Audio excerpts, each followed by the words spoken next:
Okay. Check. I had the you cabinet. announce one, and then you announce the other, and then back. Check 1 2. The other thing was that I was going to also mention the responsibility in the quasi cabinet. No, leave all of that now. Okay. I'm sorry. turn it off, okay? Yeah. Yeah, leave all of that. Leave all of that. Because some of them don't have either. People like credit. What for that? You take over Gaston? No. What's a Gaston? I meant that. Yeah, all of them the same thing. I'm coming. I'm Okay, thank you. No. You the one? Let's go on any surprises. Okay, all right. And right now, we're 6. Omega. Out of what? 100? Yesterday he was on 10. Out of what? 100? 10. You want this for a bank? Somebody come and ask.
The PM.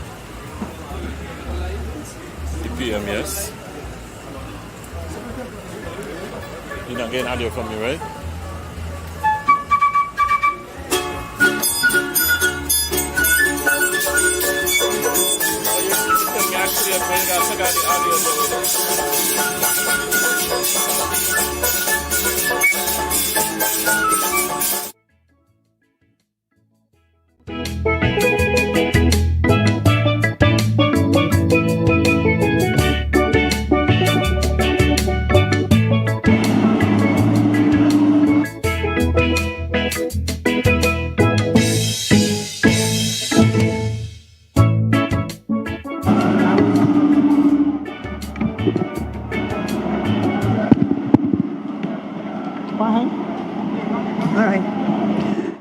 Good afternoon, ladies and gentlemen. Ahead of the opening ceremony, we kindly invite you to take your seats at this time.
Just to let all our viewers online watching know that as the heads of state and heads of government, special guests arrive, they will be greeted by protocol officers.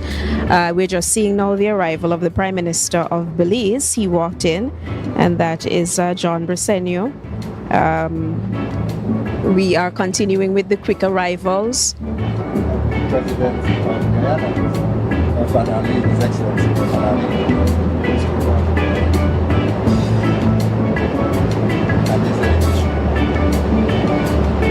So the convoy is moving in a motorcade into the Bastille area at the moment. We have some aerial views which are available to us from time to time. And as we spot the dignitaries walking in, we'll be able to share that information with you throughout the afternoon. Everyone is already well seated. It's approaching 4 o'clock. We're scheduled for a 4 o'clock start this afternoon as we move into the opening ceremony of the Conference of Heads of Government. We're actually broadcasting from the Dome in the Frigate Bay area at the moment. We are so grateful that you have chosen to spend a bit of your time in the afternoon with us. Of course, this is an important moment for regional unity. It's the 50th Heads of Government meeting, very significant. And special guests. I think I would say to further solidify the importance of this meeting here in last 10 seconds. Because at the meeting has marriage report, the same kids marriage report, of course, is a free day, as you can see, as the capital ships, it's that maybe a little bit less now. It appears as though we have some other persons who might be now entering, heads of state and government. They are arriving out of order, just so that persons know they're not arriving in alphabetical order, the convoy. And so we are literally, as we see the official vehicles approaching, and they are exiting the vehicles, sharing the information with you in real time. Now we have the arrival of the Prime Minister of St. Vincent and the Grenadines, Dr. Godwin Friday, and his wife, as well as the rest of his delegation as well. Ebony, it seems like my microphone might have been off. Persons were not able to hear what I was saying. So just to give a brief recap, you are looking at the opening of the 50th meeting of the Conference of Heads of Government for the Caribbean Community. It's being held in Frigate Bay, St. Kitts, under the chairmanship of the Honorable Dr. Terence Drew, who of course is the Prime Minister of St. Kitts and Nevis. This view of Frigate Bay, you can see the Marriott, that is where the conference will be held, and the heads and special invited guests are making their way here to the Marriott Dome for the opening ceremony. And just to recap for you, since there might have been a few that you missed and their arrivals, we'll just remind you of who those were. As we had that small technical difficulty in the beginning, we've already seen the arrival of the Prime Minister of Belize, Jean-Brice Sagnou. We've also seen the arrival of the Prime Minister of the Republic of the Commonwealth of Dominica, the Honorable Roosevelt Skerritt. Also here in the building is the Honorable Godwin Friday of St. Vincent and the Grenadines. Dr. Irfan Ali, the Prime Minister of Guyana, has also arrived. We are hearing the police escort at the moment, which is signaling the arrival of some additional dignitaries and or special guests. So we will wait in to see who is up next.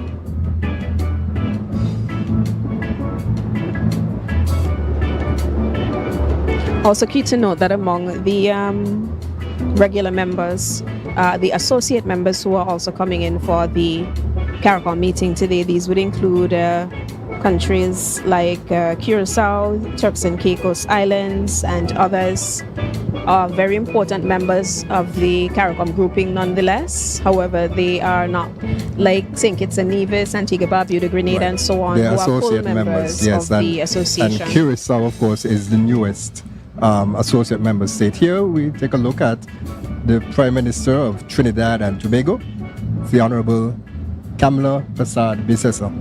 And she is followed by the Prime Minister of Antigua and Barbuda, Gaston Brown.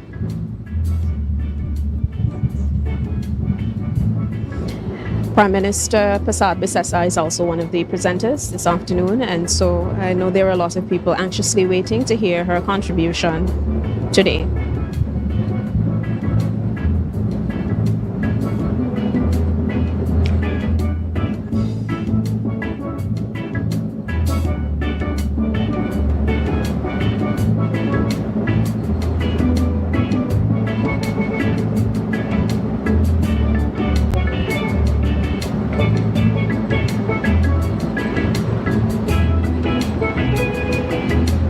We now see the Premier of the British Virgin Islands, Dr. the Honorable Natalio Wheatley.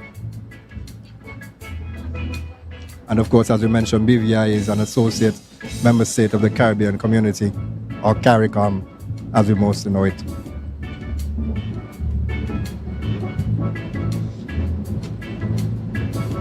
So just to remind you that we are carrying here on this stream this afternoon, continuing coverage of the opening ceremony of the 50th regular meetings of the CARICOM Heads of Government.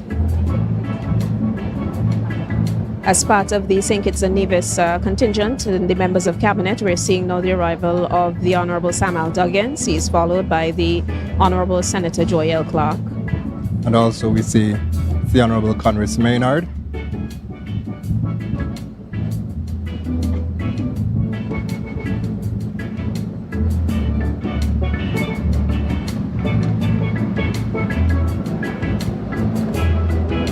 We can see more guests arriving here at the Marriott Dome as we prepare to begin with the opening ceremony for the 50th meeting of CARICOM Heads of Government.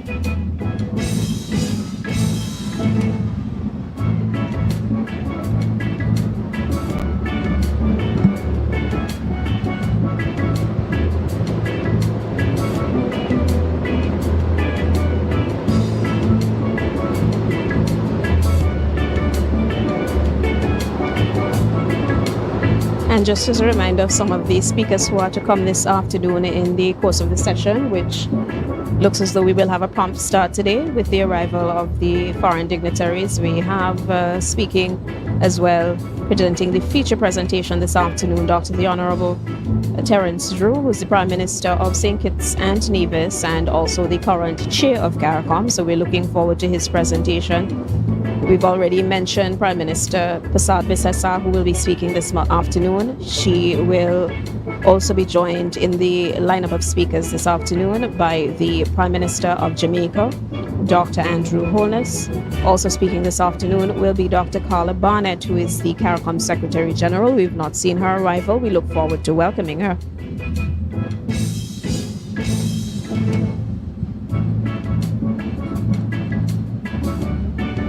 And of course, the Prime Minister,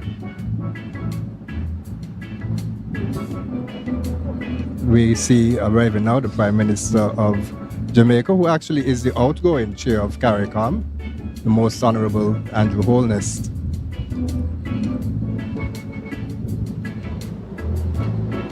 Also offering some remarks this afternoon. We've not yet seen her arrival, but that will be the President of Suriname, Jennifer Simmons.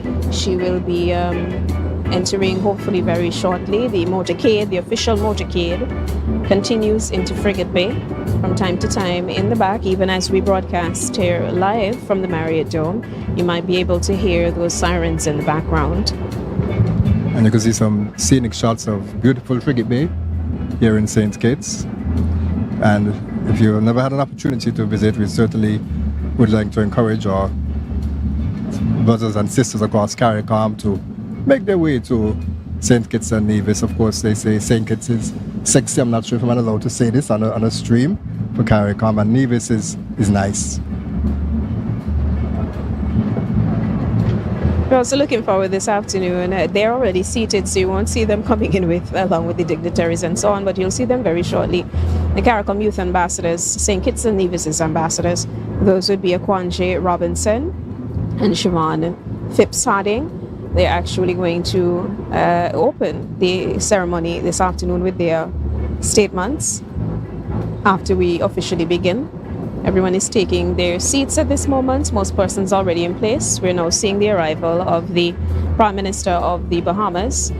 That would be the Honorable, I believe it's Philip Edward Davis. Davis, yes. That's right.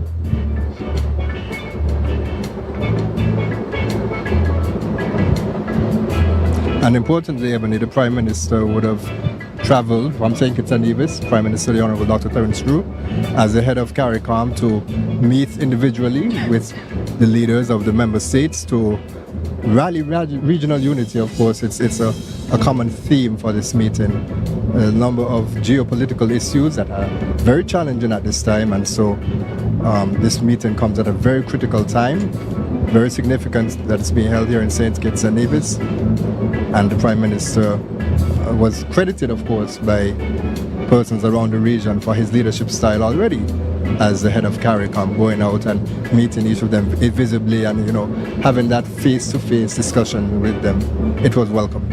Very important, as you said, at this particular time, as we navigate challenging moments in the Caribbean when unity and togetherness is more important than it ever has been before. And so to see this tour take place was something monumental, especially ahead of the Golden Jubilee, is it that we're at? 50 years of CARICOM. And we're looking to keep the body together and grow stronger coming out of this meeting. Big announcement was made in the last few days that the U.S. Secretary of State would also be attending these meetings. And so it is quite timely, I believe, for conversations with senior members of the Trump cabinet as well to be taking place at this very important and significant CARICOM meeting, as we seek to also foster good relationships with our partners in the world and with the region.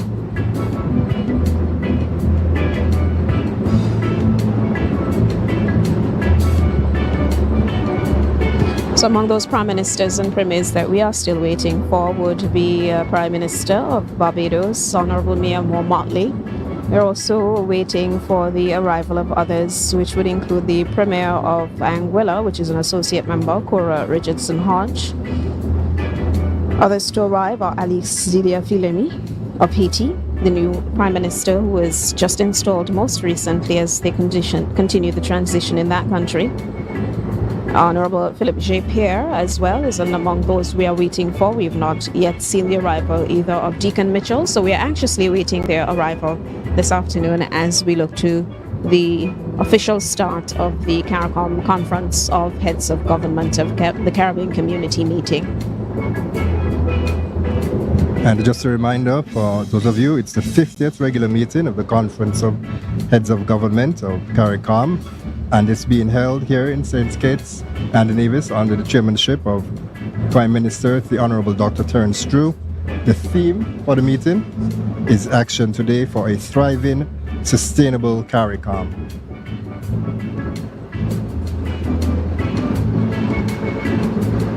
And then I find the use of the word sustainable in the theme very interesting. Of course, the scourge of climate change, as the Prime Minister of St. Kitts and Nevis, Dr. Terence Drew, has repeatedly advocated against, that persons need to be aware of the challenges that we as small and developing states within CARICOM and around the world as well, of course, would face.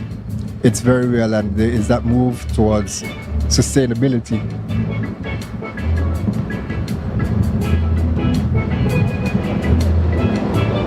Already among those seated are the Deputy Prime Minister of St. Kitts and Nevis, the Honorable Dr. Jeffrey Hanley. He's been here for quite some time. We're also seeing moving around, and we are expecting the official arrival of some delegates from the Kingdom of Saudi Arabia. So we anxiously await and look forward to that. We also have representatives who will be here today as well from the Afromex Bank. The Honorable Shirley Botchway, Secretary General of Commonwealth, is also due to join us, as well as representatives of the United Arab Emirates.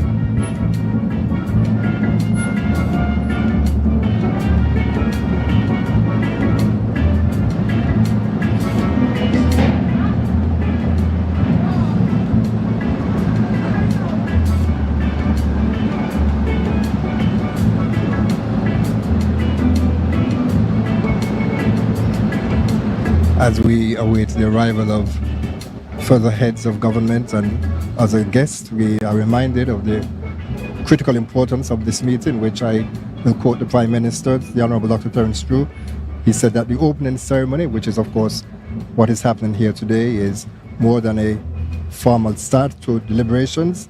It is a celebration of Caribbean oneness and a reaffirmation of our collective commitment to action. Stressing on that word action, of course.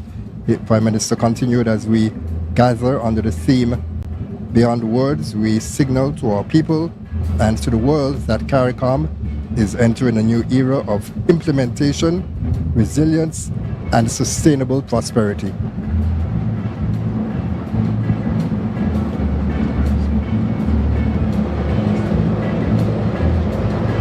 So while there's a lull in the motorcade of approaching vehicles, just to remind you of, that was His Excellency Kenneth Douglas. He has just arrived at the venue as well.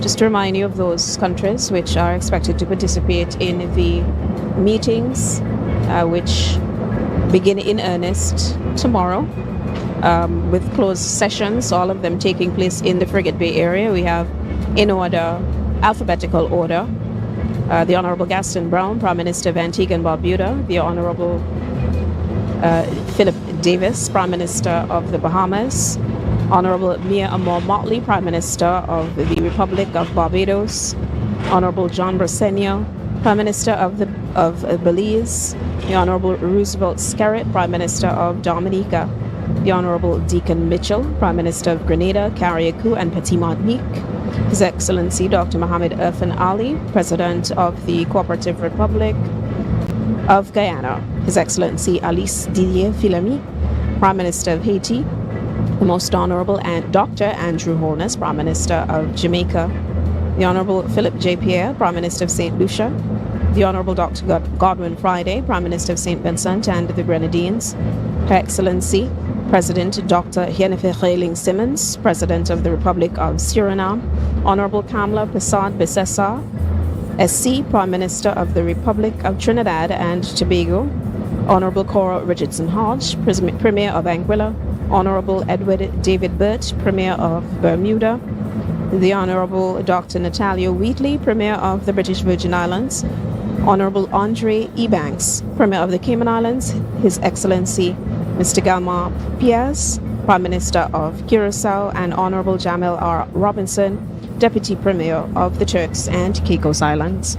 They will be, of course, joined by Dr. Carla Barnett, who is the Secretary General of the Caribbean Community.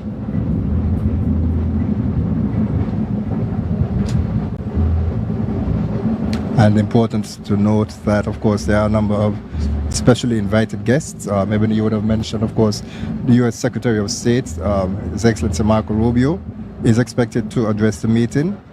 And the meeting I should actually mention takes place from the 24th to the 27th here in Frigate Bay. The specially invited guests include His Excellency Adel Al-Jubeir, the Minister of State for Foreign Affairs in the Kingdom of Saudi Arabia, and I'm sure there are some persons who have already seen the traditional wear of persons from Saudi. If you go look on the screen now, they're off to the right. The meeting will also be addressed by the Honorable Shirley Botchway, who is the Secretary General for the Commonwealth Secretariat. Her Excellency Noura bint Mohammed Al-Kabi, the Minister of State for Foreign Affairs in the United Arab Emirates. And also Dr. George Itombi, President and Chairman of the Board of Directors of the African Export-Import Bank, commonly referred to as Afrexim Bank.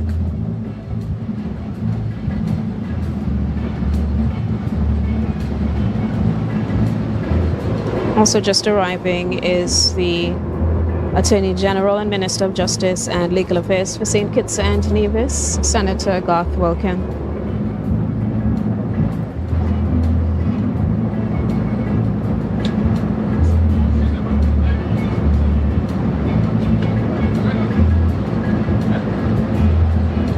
The 50th regular meeting of the Conference of Heads of CARICOM will address critical regional priorities, including climate finance, food and energy security, regional security, and of course, as I mentioned earlier, geopolitical developments.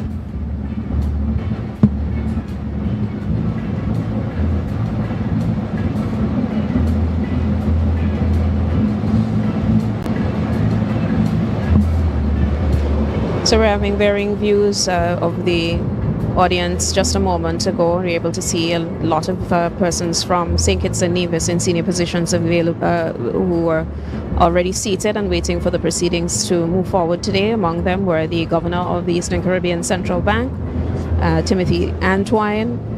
We also saw that we have Senator Aislinn Phillip, who is already seated. We already indicated that we had the arrival of other cabinet secretaries here as well, along with his wife, seeing the Premier of Nevis and his wife, as well as members of the Nevis Island administration. ECCB Governor Antoine is having a very interesting conversation, it seems like, with the Acting Financial Secretary for the government of St. Kitts and Nevis, Carlton Parkson. Very many members of the business community as well turned out. We're seeing a lot of senior civil servants as well in attendance this afternoon. Very important event, of course, not needless to say. Over 200 individuals, delegates, members of the media and others specially invited to be a part of this opening ceremony this afternoon. In the distance, we're also hearing the arrival of another official motorcade, and so we look forward to seeing who is joining us now.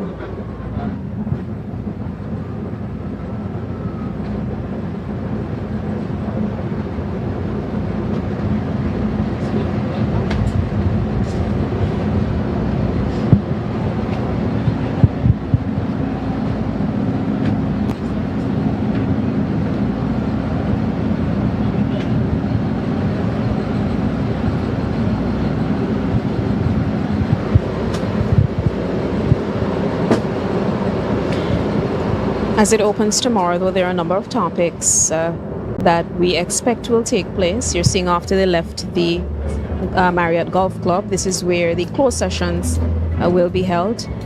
We expect real deep conversations to be had on the issue of Haiti.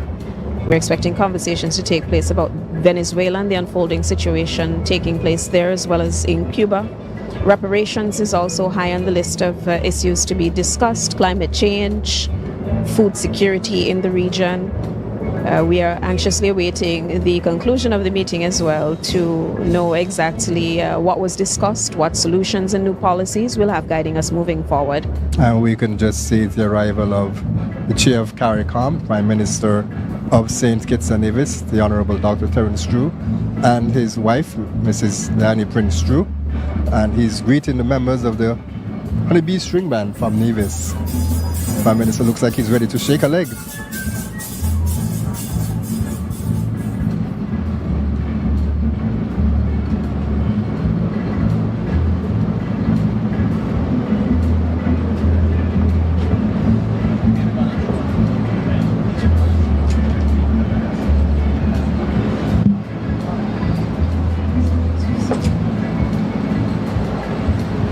Prime Minister just stopping there along with his wife to take a portrait in front of the official CARICOM banner.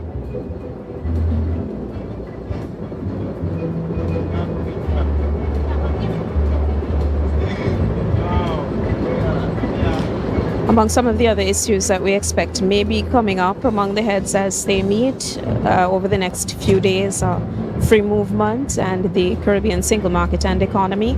4 countries so far having fully adopted it. Conversations, of course, to surround some concerns there may be in other member states who have not yet fully adopted the CSME and free movement principles. Air and sea transportation, perhaps as well, among those issues to be discussed as we move over the next few days, and they really put their heads together to chart the way forward for CARICOM over the next several months. Prime Minister Dr. Drew, of course, will be the chairman for the first half of the year. Digital economy and banking, these are all issues that we expect to be major talking points for the leaders across the region over the next few days.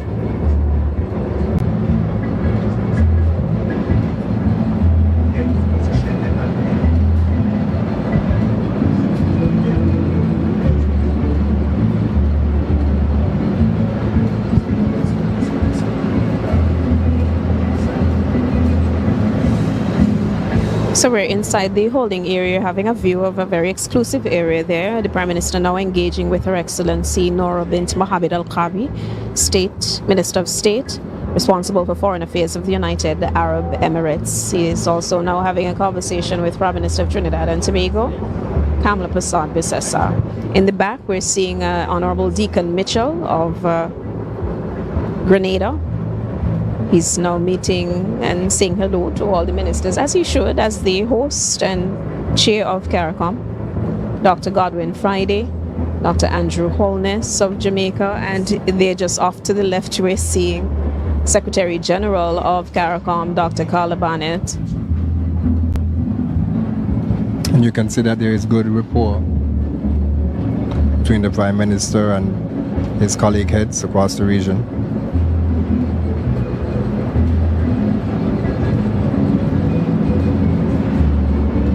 Prime Minister is now greeting the Honorable Deacon Mitchell, Prime Minister of Grenada.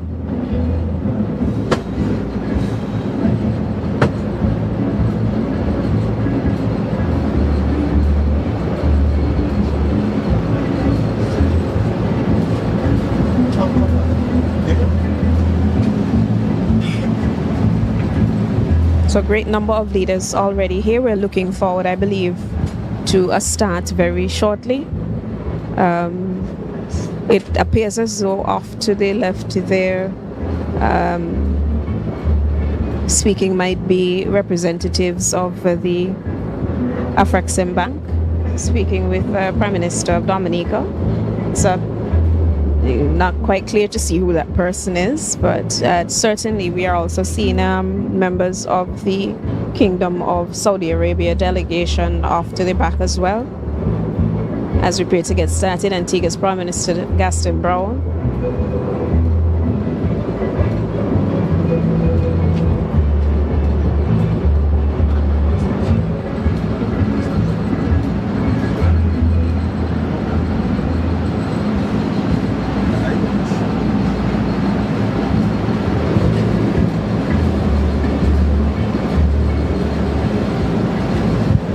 So among those, everyone of course certainly significant, but of those that we certainly look forward to at regional events of this sort, Prime Minister Mia Mottley has not yet arrived. We're certainly looking forward to welcoming her. Good afternoon, ladies and gentlemen.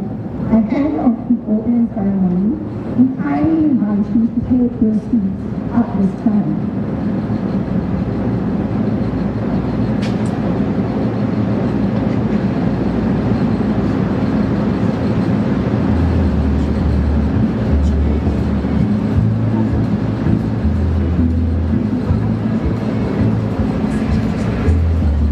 Prime Minister now greeting the President of Suriname.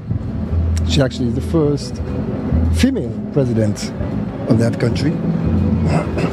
Jennifer Simmons.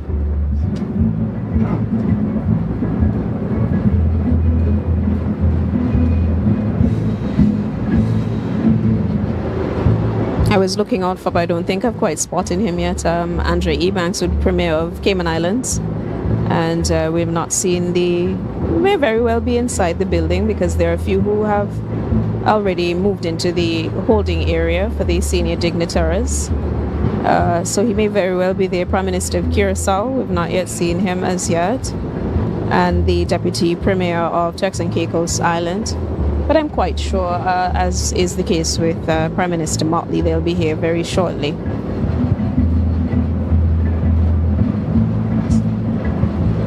But with the announcement of seating, we will be moving inside to carry on the coverage of the meeting this afternoon, or the opening of the 50th regular meeting of the Conference of Heads of Government of the Caribbean Community. Again, a very important time for us, 50 years of meetings and of CARICOM's togetherness, and certainly looking forward to a long future of CARICOM staying united and working together as one region. And there are some persons who may be looking at the stream and wondering where the U.S. Secretary of State Marco Rubio is. I should mention he's not going to be here for the opening. He's not in country as yet. He's scheduled to arrive later this week and participate in the meetings with CARICOM heads, and also have some bilateral discussions with Prime Minister the Honorable Dr. Terence Troupe. Now, the meeting with Secretary Rubio is expected to underscore the deep and long-standing partnership between CARICOM and the United States, and of course reflect ongoing efforts to strengthen cooperation in key areas. And it relates to the multilateral engagements. Prime Minister Drew is expected to hold a bilateral meeting, as I mentioned, with Secretary Rubio, and the discussion will allow for more focused dialogue on issues of national importance to St. Kitts and Nevis, as well as opportunities to deepen cooperation between St. Kitts and Nevis and the United States of America. Ian, it's certainly been a pleasure sitting with you this afternoon, announcing the arrival of heads of delegations, heads of CARICOM, as we get into this meeting, and certainly look forward to a very exciting and insightful next few days. The meeting concludes on Thursday, but the work of CARICOM will certainly continue. Excuse, good afternoon.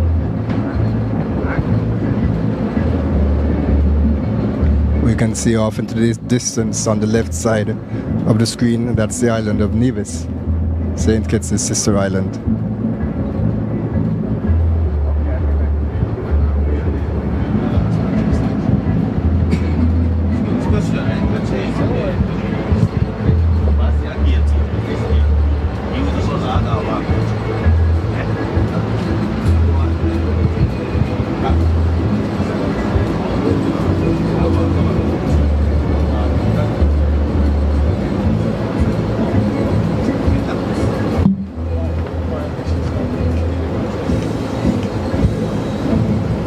are standing by awaiting the official start to the 50th regular meeting of the Conference of Heads of Government of CARICOM here in Frigate Bay in St. Kitts.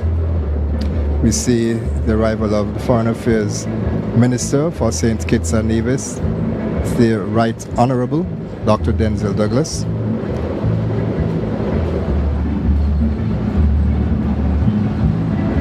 And so our producers have just signaled to us that everyone has already arrived who should be here with the exception of Honorable Mia Mountly, Prime Minister of Barbados.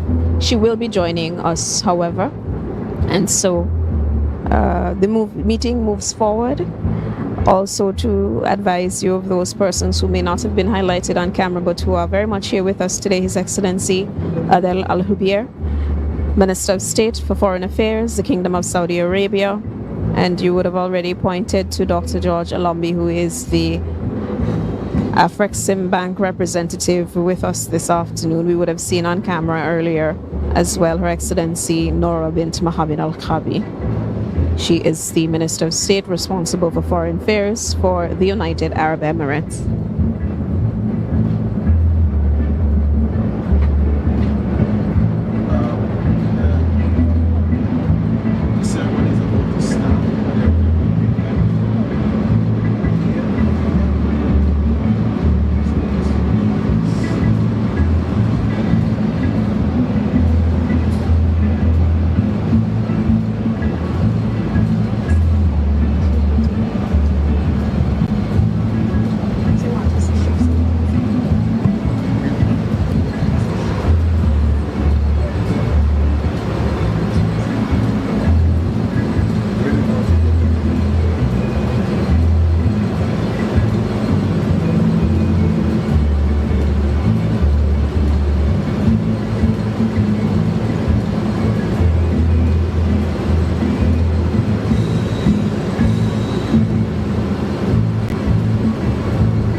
As we continue to stand by for the official start to the opening ceremony for the 50th regular meeting of the Conference of Heads of Government of the Caribbean Community, or CARICOM, being held here in St. Kitts under the chairmanship of Prime Minister the Honorable Dr. Terence Troupe, who assumed the chairmanship of the CARICOM on January 1st of this year.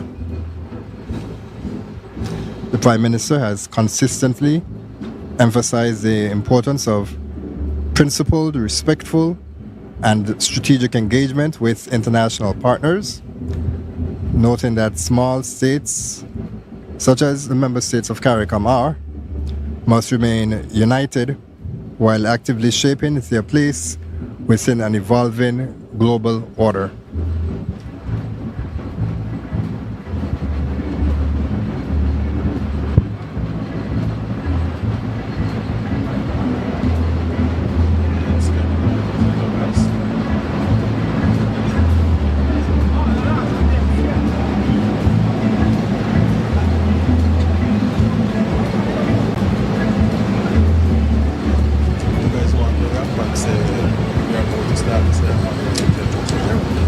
So as the meeting is about to officially get underway, I'm Ian Richards. Let me just say it was a pleasure being with you.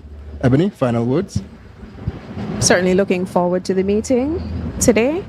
And over the next several days, the opening ceremony is going to feature a number of very interesting cultural highlights as well. And so we invite all viewers to stay with us as we proceed into this most important meeting. And also to stay tuned, up to date with developments from the meeting with the St. Kitts and Nevis Information Service. They'll social media platforms is YouTube, Instagram, and Facebook. And also, the website is www.sknis.gov.kn. I'm Ian Richards, wishing you a wonderful afternoon.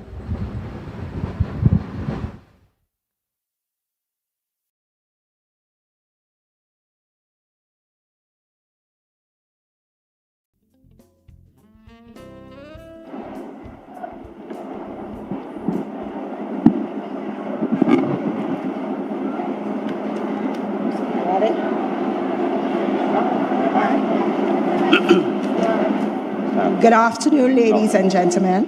I can't do it. I am Julie Charles, and I am joined by my esteemed co-host, Mr. Curtis Martin.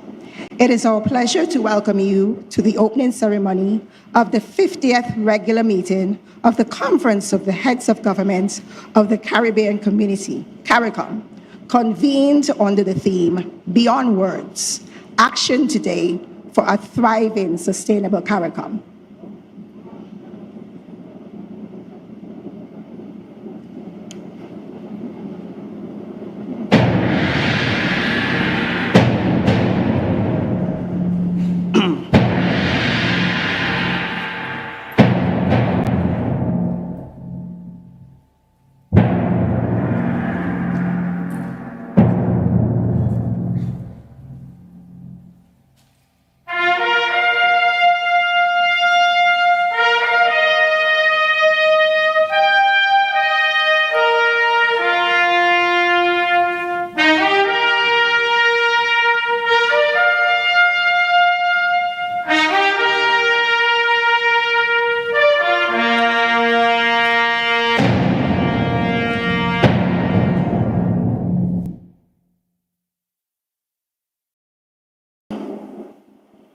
Ladies and gentlemen, please rise as you are able for the arrival of Her Excellency Dame Marcella Althea Liburd, GC/MG JP, Governor General of the Federation of St. Kitts and Nevis.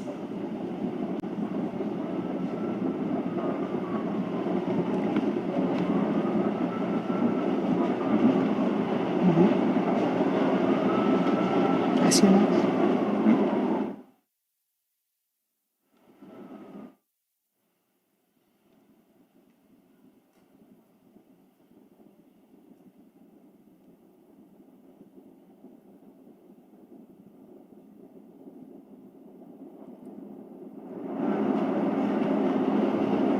Ladies and gentlemen, please remain standing for the arrival of the heads of delegation of the Conference of the 50th regular meeting of the Conference of Heads of Government of the Caribbean Community.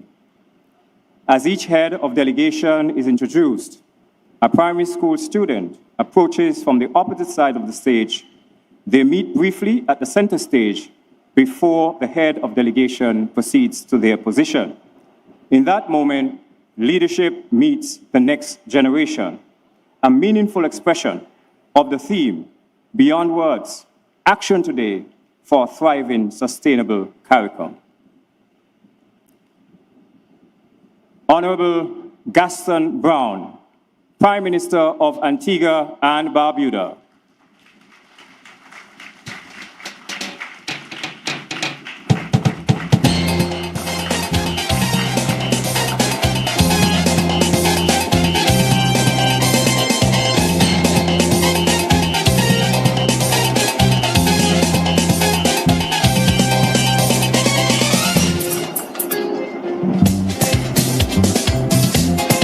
Representing the Honorable representing Barbados, Honorable Philip Davis, Prime Minister of the Bahamas. My apologies.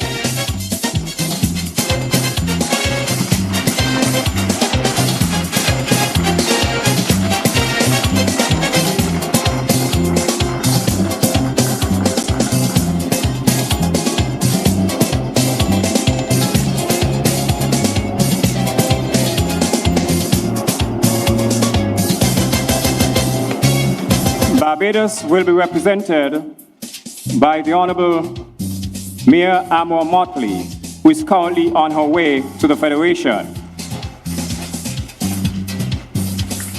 Moving right along, Honorable John Griseno, Prime Minister of Belize.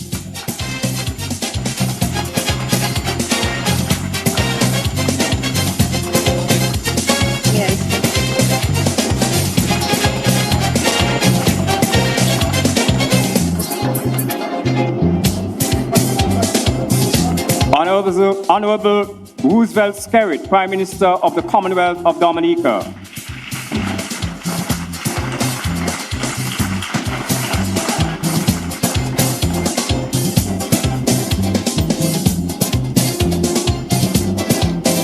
Honorable Dickon Mitchell, Prime Minister of Grenada, Carriacou, and Petit Martinique.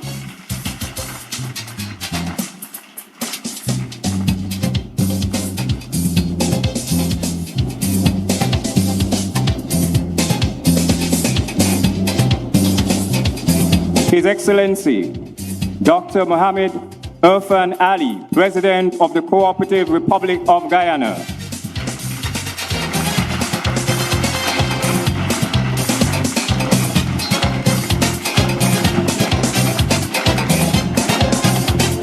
His Excellency, Alex Didier Fils-Aimé, Prime Minister of Haiti.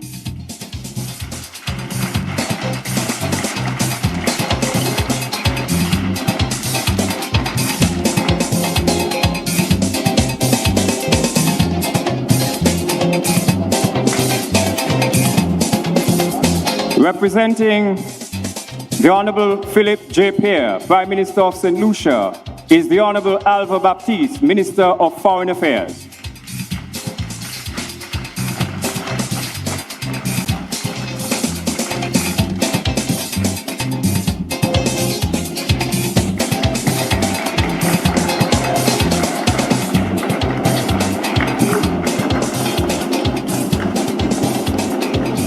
Dr. the Honorable Godwin Friday, Prime Minister of St. Vincent and the Grenadines.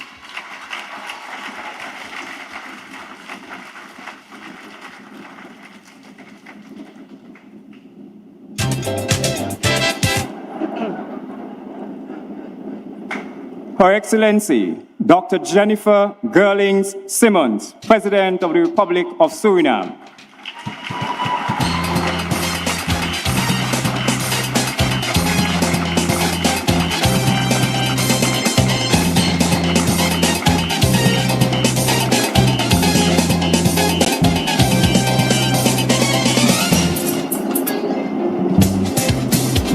Honorable PM Persad-Bissessar, Prime Minister of the Republic of Trinidad and Tobago.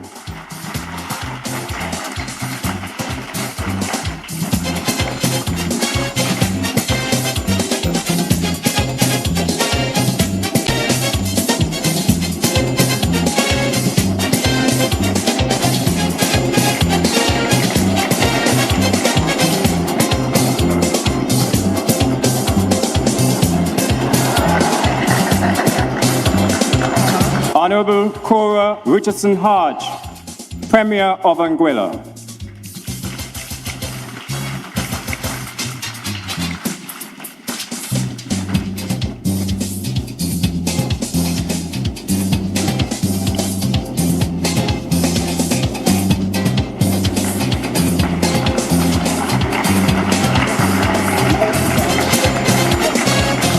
Representing Honorable Edward David Burt, Premier of Bermuda, the Honorable Alexa Lightburn, Minister of Home Affairs.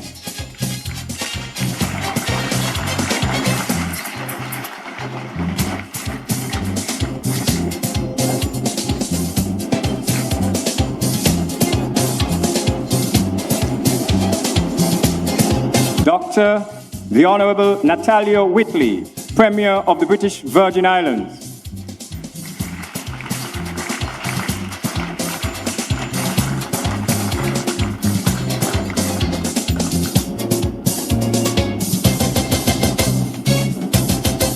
Honorable Andre Ebanks, Premier of the Cayman Islands.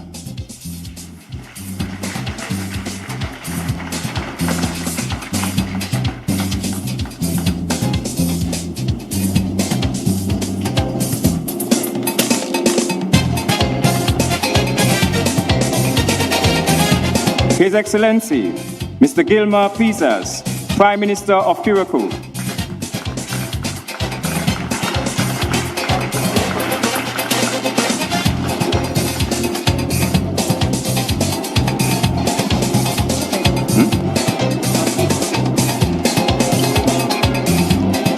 Dr. the Most Honorable Andrew Holness, Prime Minister of Jamaica.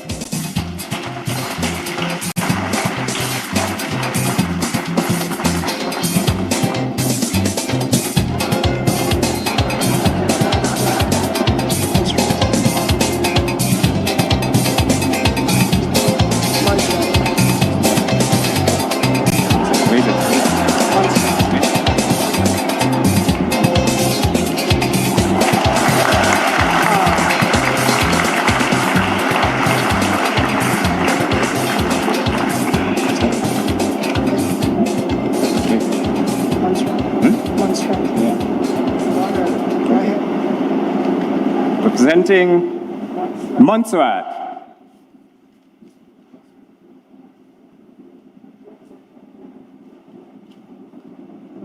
Calling on the head of delegation for Montserrat. Okay. Mayor Me.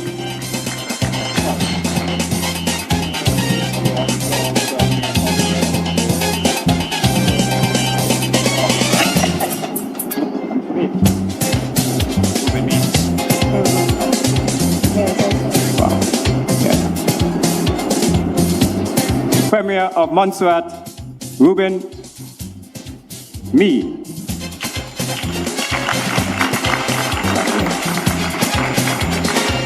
And we go back to Barbados. Honorable Mayor Amor Motley, Prime Minister of Barbados.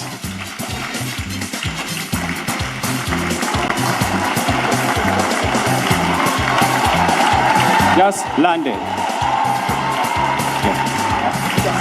Yes. She just landed.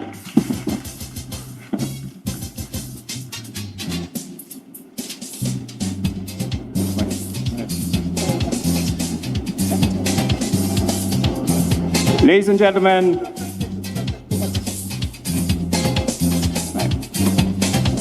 Honorable Jamel Robinson, Deputy Premier and Head of Delegation of the Turks and Caicos Islands.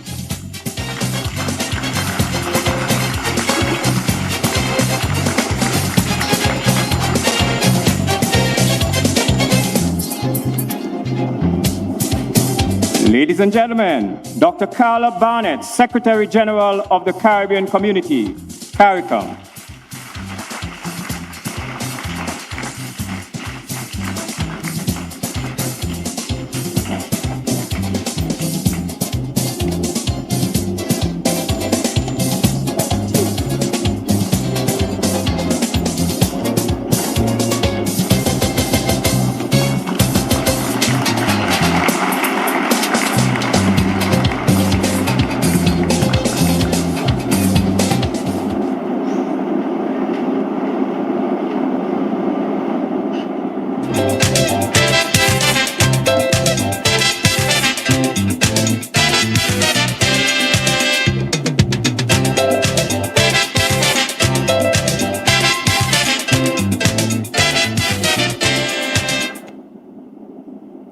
The Honorable Dr. Terence Michael Drew, Prime Minister of St. Kitts and Nevis and Chairman of CARICOM. Let us give a warm round of applause for all of the heads of delegation.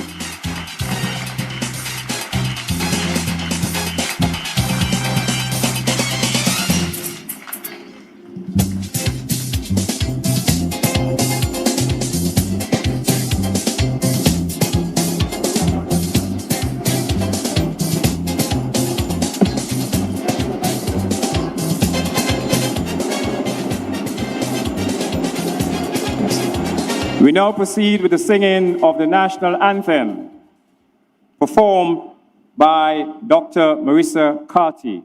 The national anthem of St. Kitts and Nevis, performed by Dr. Marissa Carty.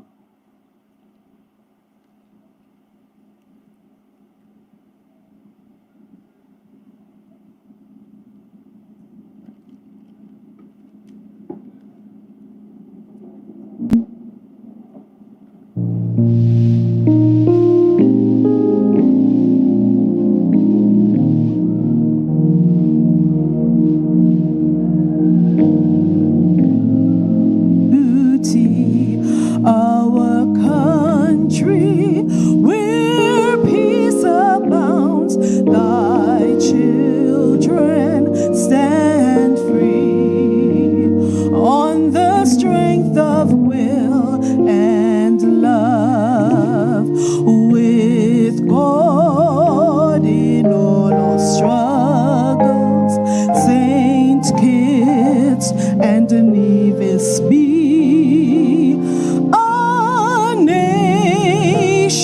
bound together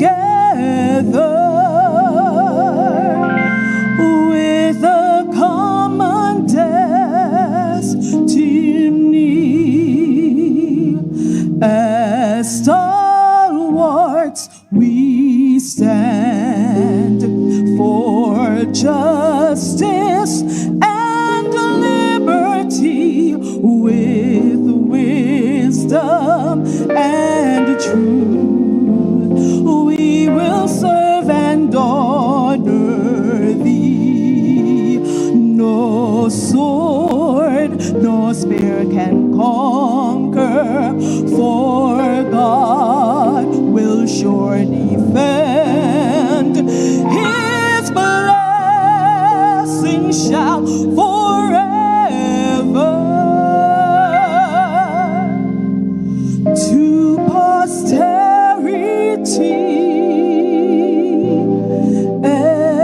extend.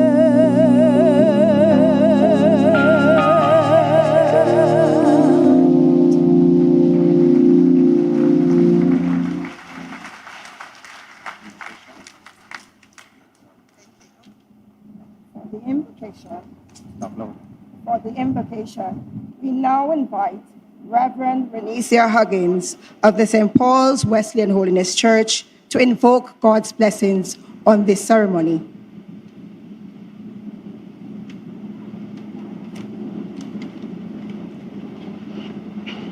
Let us bow for prayer. Almighty and everlasting God, we gather at this significant moment in the life of our Caribbean community with hearts of gratitude for the rich heritage we share, diverse cultures, and resilient spirit that define our region. Lord, we thank you for the beauty of our islands and mainland territories, for the seas that surround us, the land that sustains us, and the people whose creativity and strength shape our shared destiny. We thank you for our leaders, delegates, and citizens who've come together for this important assembly. Lord, we ask for wisdom to guide every discussion, integrity to shape every decision, and courage to pursue what is just and beneficial for all of us. We ask for clarity, Father, of thought where issues are complex. We ask, God, that you would grant patience where perspectives differ. We ask that you would grant unity where there may be division. May this gathering strengthen cooperation among our nations and deepen our commitment to economic stability, social development, environmental stewardship, and the well-being of future generations. Bless the work of this community, Lord. Bless the partnerships formed and the agreements reached. Lord, we ask that you would bless our region with peace, resilience, and sustainable progress. May we leave this ceremony this afternoon renewed in purpose, mindful of our shared responsibility, and be determined to build a Caribbean that reflects dignity, opportunity, and hope for all. We offer this prayer. Amen. Thank you. Thank you very much, Reverend Huggins. Ladies and gentlemen, you may now be seated.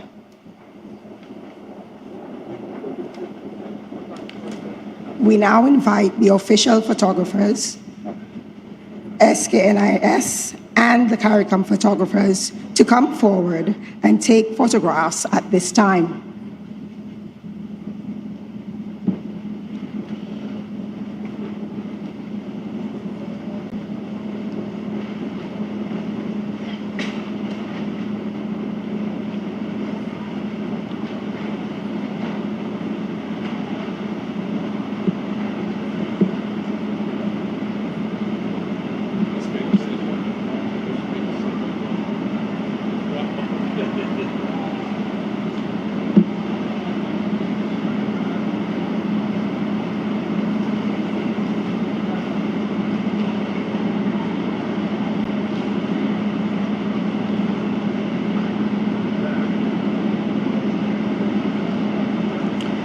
We now invite the other photographers to come forward and take photographs.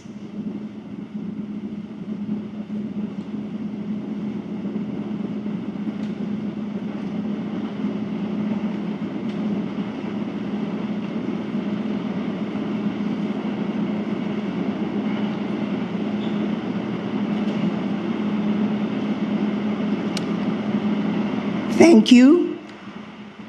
Our distinguished heads of delegation will now proceed to their seats.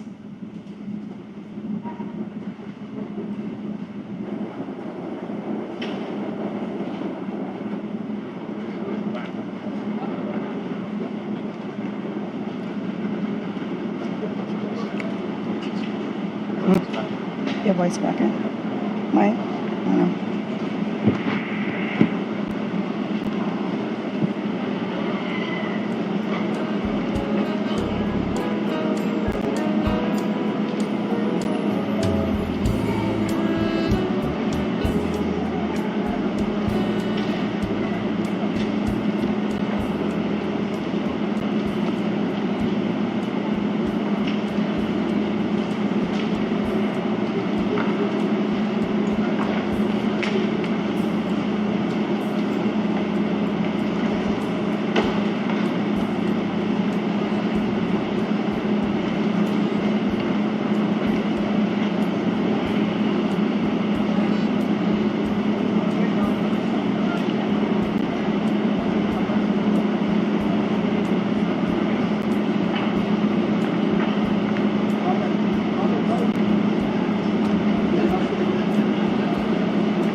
Your Excellency Dame Marcella A. Liebert, GC, MG, JP, Governor General of the Federation of St. Kitts and Nevis, Honorable Dr. Terence M. Drew, Prime Minister of the Federation of St. Kitts and Nevis, and incoming Chair of the Caribbean Community, and Mrs. Prince Drew, Dr. the Most Honorable Andrew Michael Holness, Prime Minister of Jamaica, and an outgoing Chair of the Caribbean Community, heads of government of the Caribbean Community and their spouses, Dr. Carla Barnett, Secretary General of the Caribbean Community, Honorable Lenine Blanchett, Speaker of the National Assembly, members of the Judiciary of St. Kitts and Nevis, members of the Federal Cabinet of St. Kitts and Nevis, Honorable Mark Brantley, Leader of His Majesty's Loyal Opposition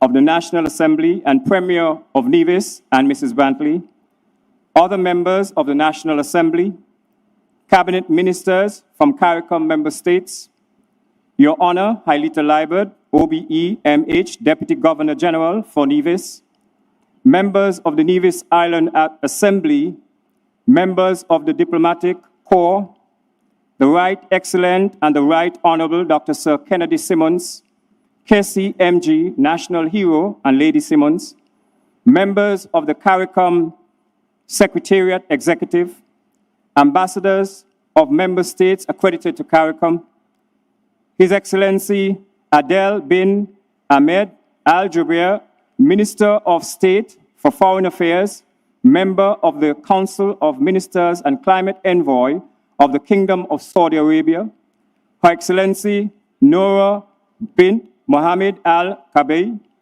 Minister of State at the Ministry of Foreign Affairs of the United Arab Emirates, ambassadors of third states accredited to CARICOM, permanent secretaries, senior government officials, Honorable Shirley Botchway, Commonwealth Secretary General, Dr. Didiscus Jules, Director General of the Organization of the Eastern Caribbean States, Dr. George Ilombe, President and Chairman of the Board of Directors of the African Export-Import Bank, other representatives of international and regional organizations, members of delegations, members of the media, distinguished ladies and gentlemen.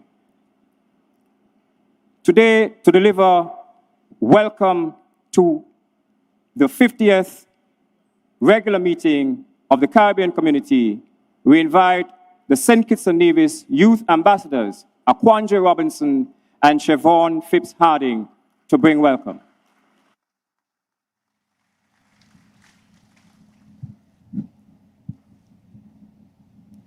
A very good afternoon to you all.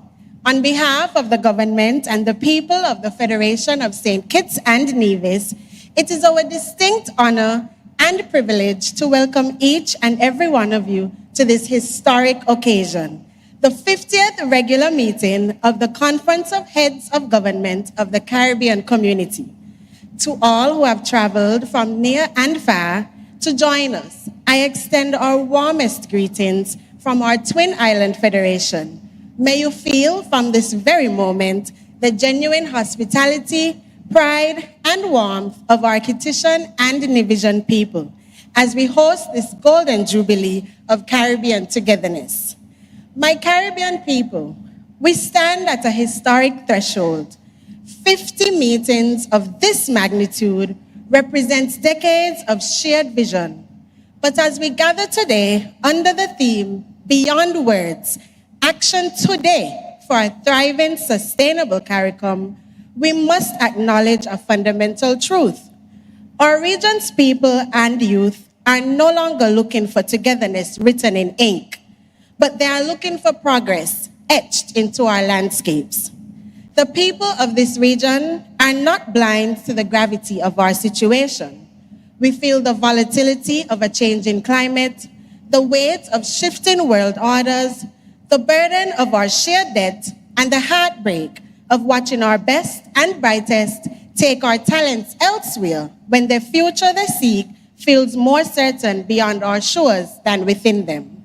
We are keenly aware of the barriers before us, but we do not stand here in despair.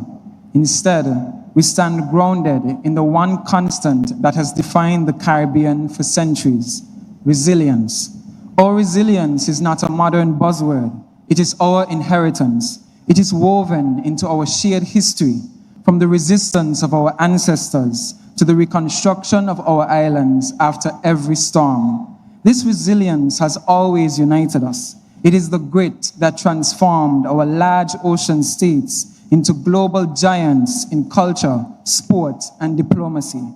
And having survived the fractures of our past, we are no longer defined by what broke us, but by the sustainable future we stand ready to build. A thriving CARICOM, then, cannot resemble the systems that still constrain us. It must be intentional. It must be bold. It means digital connectivity that dissolves the borders between our classrooms and our markets. It means food security that breaks excessive import dependence and strengthens our capacity to sustain ourselves. It means climate justice that moves from rhetoric to tangible protection for our communities. And above all, it requires that although separated by water, we rise above division and govern with the resolve of one Caribbean. Let this 50th meeting be remembered not for the elegance of its speeches, but for the boldness of your vision and your implementation, moving beyond words together. Heads of government, as you begin your deliberations, remember that the action we take today is indeed the security and sustainability of CARICOM tomorrow. And remember, our region's future is bright because we are building it together. Thank you.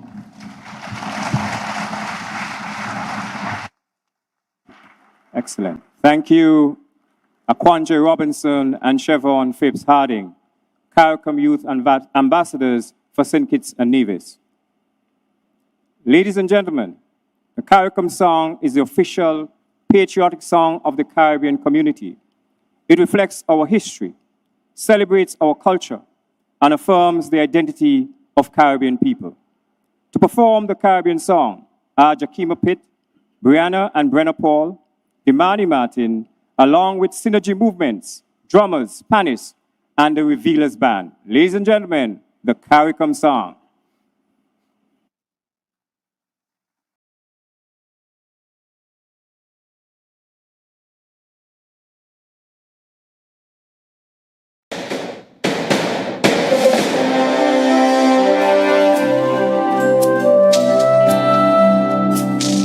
Forefathers came, some seeking adventure, some bound in chains. Through battles waged and fought, through victory and pain. By test of their courage, our freedom was gained. In homage to those gone before us, the heroes of lands in the sun, we vow to join hands and to focus on building one Caribbean. Raise your voices high, sing of your Caribbean pride, sing it loud and strong, feel our hearts beat as one. Celebrate song as we rise to heights where we belong. Sound of victory drums for CARICOM. The breaks in diversity, our ethnicities, the bonds that unite us are stronger than these.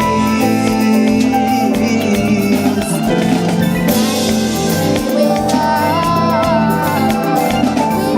and we play, we relate to each other the West Indian way. Today as a people united, determined and steadfast we stand.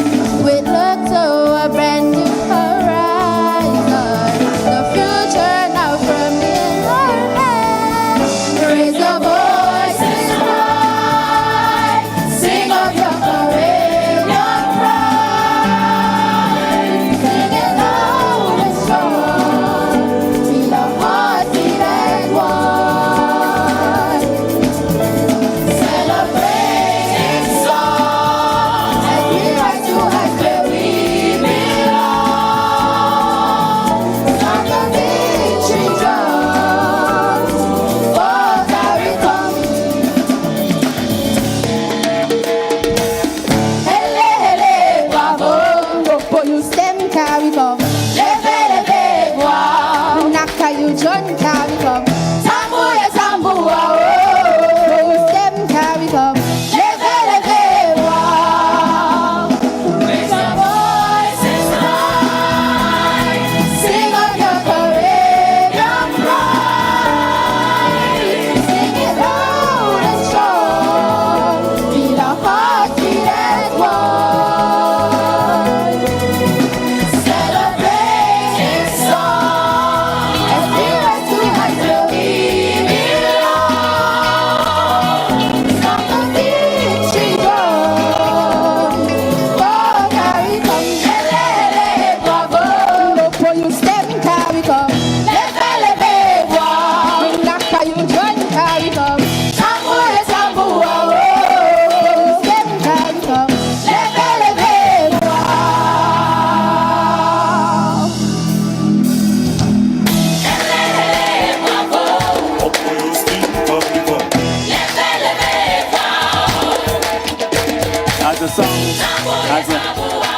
the song reminds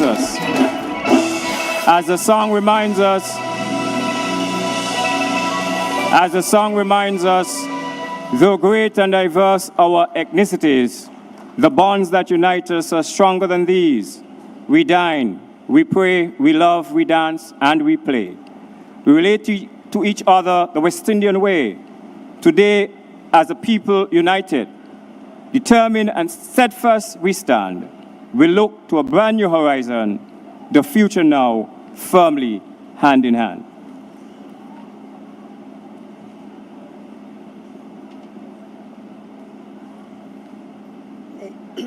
Ladies and gentlemen, we now invite Dr. Carla Barnett, Secretary General of the Caribbean Community, to deliver her remarks.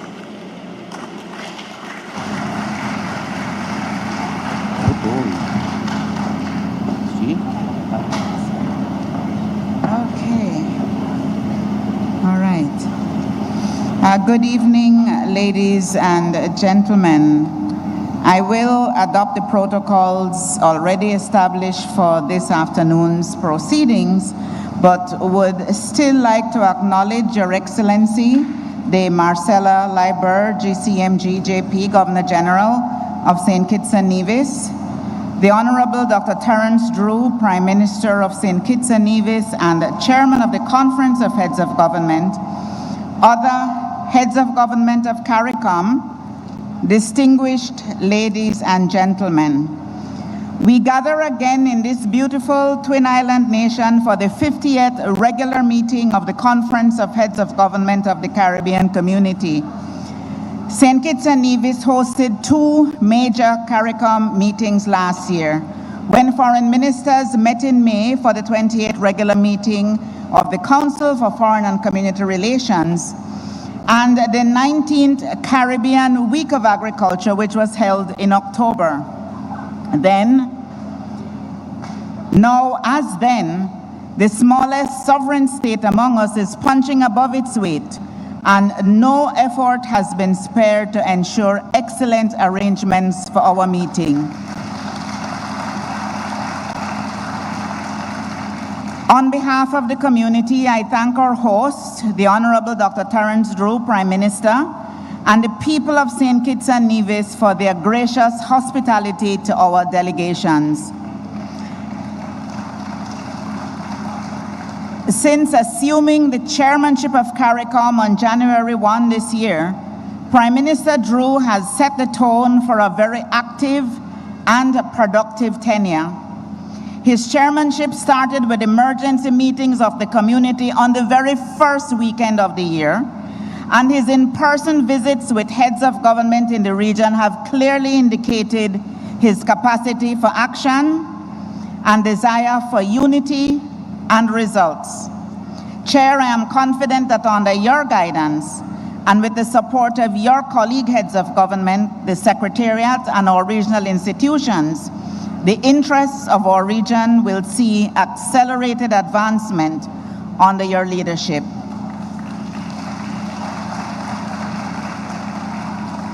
I was especially pleased to be welcomed with such clarity and passion by Akwanje Robinson and Siobhan Phipps-Harding, two examples of the excellent cadre of young people who serve our region as youth ambassadors. I look forward to seeing even more of our young people's creative talent as the evening progresses. Excellencies, distinguished guests, without question, 2025 was one of the most challenging years in the history of our regional integration movement. Extreme weather events, geopolitical tensions, challenges to multilateralism and the rules-based system, and economic pressures tested our region and threatened hard-won development gains. We will not ever forget Hurricane Melissa, the destructive Category 5 system, which hit Haiti, the Bahamas, Bermuda, and other countries in the region, and left death and catastrophic destruction in its wake in Jamaica. Despite the challenges of response and recovery in the aftermath of the hurricane, we were privileged to have the determination and decisive leadership of Dr. the Most Honorable Andrew Holness, Prime Minister of Jamaica, during his tenure as CARICOM chair up to the end of December 2025. Prime Minister Holness, we thank you for your commitment to CARICOM matters during that difficult time. Your government and people have CARICOM's continued support as restoration efforts continue. In the aftermath of Hurricane Melissa, CARICOM demonstrated our characteristic resilience, the strength of our collective resolve, and the value of mutual support as our institutions, such as the Caribbean Disaster Emergency Management Agency and the Caribbean Public Health Agency, responded immediately with hands and with hearts to safeguard livelihoods and address humanitarian needs. Expert teams from member states mobilized technical personnel for rapid assessments, logistics coordination, and the movement of relief supplies.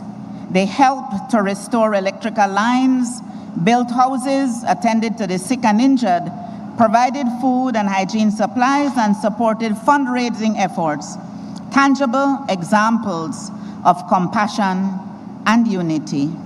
We acknowledge our partners in the region and beyond, whose overwhelming response helps our community to recover and build resilience as we experience with increasing frequency and severity extreme weather events. We also had occasion to be very proud of our long-standing record of solid democratic governance, as 7 CARICOM member states and 4 associate members held peaceful general elections during the year. Since our regular meeting in Jamaica last July, Her Excellency Dr. Jennifer Girling Simmons was inaugurated as the first female President of the Republic of Suriname following general elections in May 2025. His Excellency Dr. Mohamed Irfan Ali was re-elected as President of the Cooperative Republic of Guyana. Dr. the Most Honorable Andrew Holness was re-elected as Prime Minister of Jamaica. Dr. the Honorable Godwin Friday was elected as the new Prime Minister of St. Vincent and the Grenadines. Honorable Philip Pierre was re-elected as Prime Minister of St. Lucia. And Honorable Mia Amor Motley has returned as the Prime Minister of the Republic of Barbados. Warm congratulations to them all. Distinguished ladies and gentlemen, even as we celebrate our gains, CARICOM heads of government are acutely aware of the importance of this meeting against the background of the prevailing environment. The theme, structure, and agenda for these 3 days reflect that awareness. We have gathered as a family with considerable time carved out for frank and thorough discussions of and engagement on priority issues. To have all of our member states represented at the level of head of government despite the heavy demands at home is testament to their commitment to this region and to the value of working together in our common interests. Individual national priorities remain vital. However, our collective strength is what amplifies our voice, secures opportunities for growth, and mitigates risk. This has been the approach to our united advocacy on the situation in Haiti, which has helped to transform a regional concern into a global priority. And the decision of 4 of our member states, Barbados, Belize, Dominica, and St. Vincent and the Grenadines, to work together as of the 1st of October 2025 and allow full free movement among themselves within the framework of the CARICOM single market and economy is a pioneering step that has paved the way for increased economic activity and people-to-people contacts. We must continue to act together where our interests align, which in fact is far more often than it is sometimes made to appear. At the same time, the shifting global order presents tangible opportunity as new markets emerge, strategic partnerships are recalibrated, CARICOM must engage extra-regionally with intention and with coherence by articulating our shared priorities in such areas as energy transition, digital infrastructure, building resilience to climate change and technology. We can attract investments and forge business opportunities that are aligned with our development objectives. A coordinated foreign policy reduces our vulnerability to the inevitable external shocks which no member state can effectively absorb alone.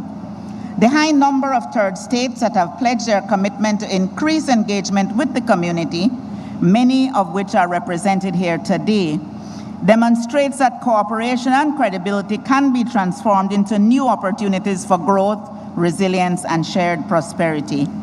In this vein, I am extremely pleased to welcome the new President and Chairman of the Board of Directors of Afreximbank, Dr. George Elombe. His presence here today indicates CARICOM's renewed efforts to actively foster South-South partnerships, including with the African Union. Successful second CARICOM Africa Summit was held last year, and we are committed to continuing to deepen our engagement in such areas as finance and development, advocacy for reparations, air connectivity, and cultural exchanges. I also welcome our additional special guests, His Excellency Adel bin Ahmed Al Jaber, Minister of State for Foreign Affairs and Climate Envoy of the Kingdom of Saudi Arabia, who joins us following the successful inaugural CARICOM Saudi Arabia Summit held in 2023. Her Excellency Noura bin Mohammed Al Kawi, Minister of State in the Ministry of Foreign Affairs, United Arab Emirates, and the Honorable Shirley Botchway, Commonwealth Secretary General. We look forward to their engagements with heads of government. Esteemed ladies and gentlemen, the task before us is formidable but not insurmountable. Our regional integration movement has demonstrated tangible gains in human and social development, foreign policy coordination, security cooperation, and economic development, which have meaningfully improved the lives of the people we serve. As member states build on these achievements, the Secretariat remains firmly committed to maximizing the skills and experience of its staff members and other variable resources with which we have been entrusted. CARICOM citizens from every walk of life, in every corner of our community, are looking to us to fulfill the commitment we made as signatories to the Treaty of Chaguaramas. Akwanje, Sowian, and all the young people represented tonight embody the hope and promise of our region. They are the reminders that our solemn duty is to move, as the theme for this meeting urges, beyond words to action for a sustainable, thriving CARICOM. Distinguished guests, we are working towards ensuring that the defining outcome of this 50th regular meeting will be that it propels us decisively towards that goal. Thank you very much, ladies and gentlemen.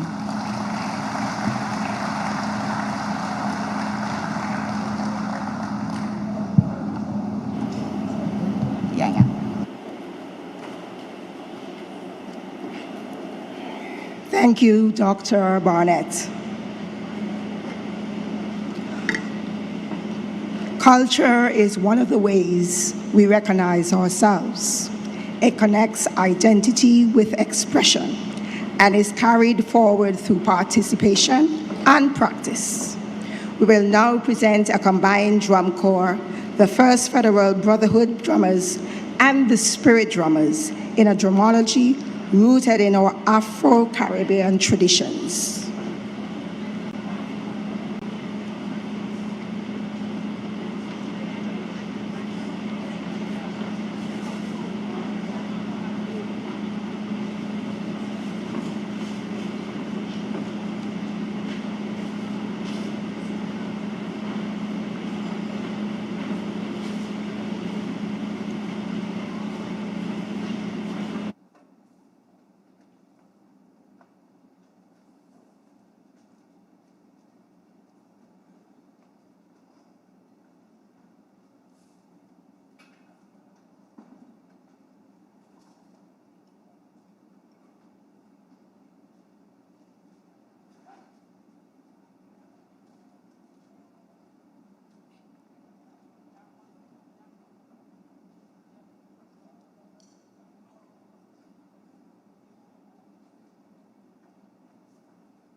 Moments like these extend beyond words. They speak through the rhythm of the African drum, a voice across generations and across the Caribbean community. Thank you for coming together through rhythm to be a part of the opening ceremony of the 50th regular meeting of the Conference of the Heads of Government of the Caribbean Community, CARICOM, convened under the theme, Beyond Words, Action Today for a Thriving, Sustainable CARICOM. Ladies and gentlemen, we now invite Dr. the Most Honorable Andrew Holness, Prime Minister of Jamaica, to deliver his remarks.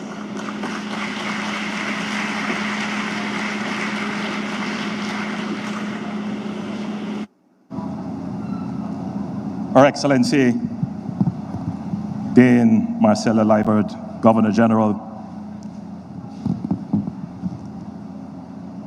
and the Honorable Dr. Terence Drew, Prime Minister of St. Kitts and Nevis, colleague heads of government, Dr. Carla Barnett, Secretary General of CARICOM, Excellencies, ladies and gentlemen, it is a good evening in St. Kitts and Nevis.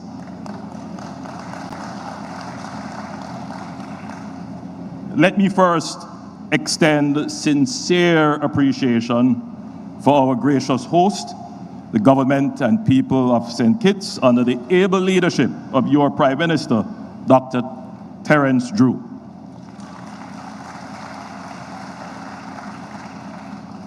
I'm grateful for the warm hospitality and the excellent arrangements put in place to facilitate this meeting. I also warmly acknowledge my colleague heads who have been re-elected and newly elected since our last regular meeting in July.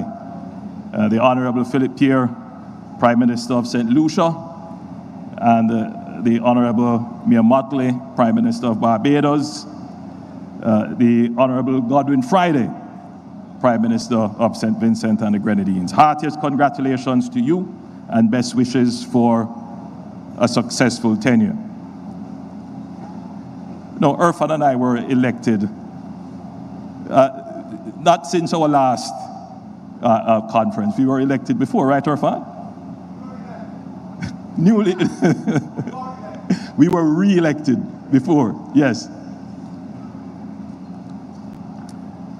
Friends, it is a privilege to address this 50th regular conference of heads of government of the Caribbean community. 50 years or 50 meetings of this body represents far more than institutional continuity. They tell a story of political maturity, determination, and a shared conviction to Caribbean civilization. But anniversaries also demand honest reflection. We meet at a time when the speed of global change is outpacing the speed of regional coordination. Climate shocks arrive faster than our financing mechanisms. Criminal networks adapt faster than our institutions. Technological disruption is reshaping economies faster than our regulatory and skills frameworks can adapt. These challenges do not wait for us to be comfortable to align policy, resources, and action. The question before us, therefore, is not whether CARICOM can endure, for we have and we will, but whether it can deliver for our people with urgency and relevance in a rapidly changing world. For decades, an idealized narrative around Caribbean integration, while well-intentioned, has framed perhaps unrealistic expectations within our respective populations. It has also, perhaps unintentionally, diminished the genuine strengths of our existing arrangement. An association of independent states bound not by uniformity, but by shared purpose, mutual regard, and a deep history of collaboration. CARICOM is not, and has never claimed to be, a political union. Our treaty does not mandate a singular foreign policy or a supranational authority. And because we are sovereign states, each accountable to our own electorates, we will at times assess risks differently, sequence priorities differently, or interpret geopolitical opportunities differently. That is not evidence of the weakness of our association. This is the natural expression of sovereign democracies navigating an increasingly turbulent global environment. Too often, differences in national perspectives are portrayed as fractures, threatening the regional project. I submit that they are nothing of the sort. While there are undoubtedly circumstances where one voice has and will work for us to great effect globally, variations in national perspectives is not a liability to be feared. It is a resource to be harnessed. The measure of our integration should therefore not be uniformity of position, but effectiveness of cooperation. Indeed, our diversity of economies, political traditions, development strategies, and governance approaches is one of CARICOM's most underappreciated strengths. Each member state functions as its own laboratory of democracy, able to test policy innovations that others can study, refine, and adapt. This is not divergence. It is distributed regional problem solving. I offer Jamaica's approach to security as the first example. For decades, we have confronted levels of violence more severe and more persistent than elsewhere in the region. It has forced us to develop responses, legislative, operational, community-based, and technological, that may now offer lessons for sister states encountering emerging criminal threats. Our region's variability, therefore, is not an obstacle to integration. It is integration, practical, organic, and rooted in shared learning rather than a forced concept of uniformity. Still, even as sovereign states with sometimes differing priorities, there are core challenges such as regional security that binds us together and demand deeper cooperation. Organized criminal networks are increasingly sophisticated, technologically enabled, better armed, and not constrained by national boundaries. This week's events in Mexico exemplify that. Left unchecked, such networks can grow powerful and brazen enough to challenge the state itself. The Montego Bay Declaration on Transnational Organized Crime and Gangs, adopted during Jamaica's chairmanship, marked an important step in establishing a unified regional stance. This work must continue through intelligence sharing, joint operations, interoperable border management systems, and stronger alignment with regional and international partners. There is also the closely related matter of territorial integrity. As small states with vast maritime spaces and strategically important geographies, we each face pressures, external claims, illicit incursions, and evolving geopolitical interests that can challenge the sanctity of our borders. While our approaches may differ, our commitment to the principle is shared. Every member of CARICOM has the right to decide how best to defend its territory and maritime domain, and it is reasonable for them to expect the solidarity of every member state to that end. During our tenure as chair, Jamaica placed significant emphasis on regional security. We strengthened collaboration with CARICOM Impacts, deepened engagement with Interpol, and advanced coordinated efforts on border management and intelligence sharing. On Haiti, we reaffirmed that CARICOM has a critical role in supporting the political, humanitarian, and security pillars of the recovery. Jamaica remains fully committed to the work of the UN Security Council, endorsed Gang Suppression Force, the Standing Group of Partners, the Eminent Persons Group, and the OAS in supporting a coherent and sequenced pathway towards stability. Friends, we must address the situation in Cuba with clarity and courage.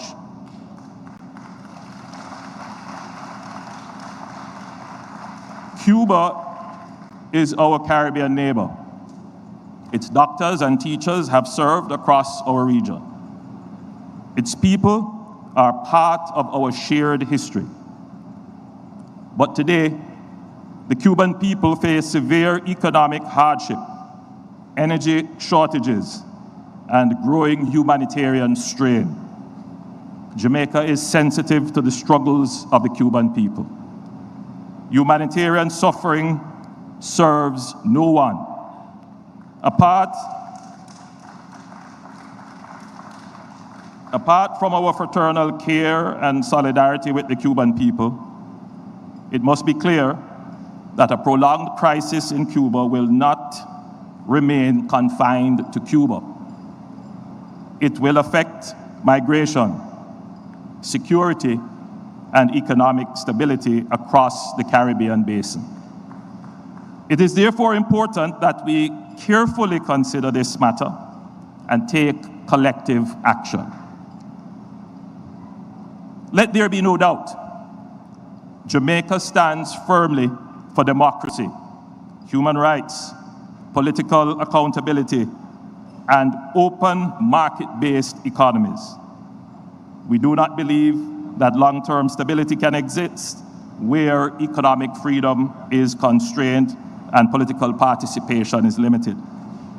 Sustainable prosperity requires openness to ideas, to enterprise, to investment, and to the will of the people.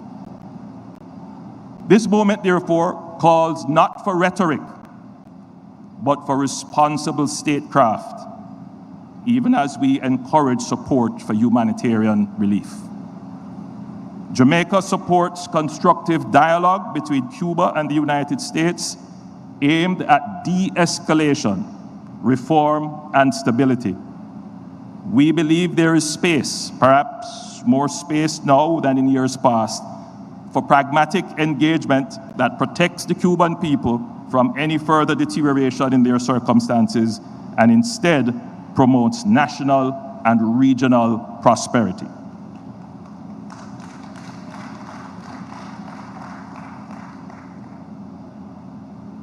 Friends, colleagues, as it has been said, the geopolitical environment is shifting.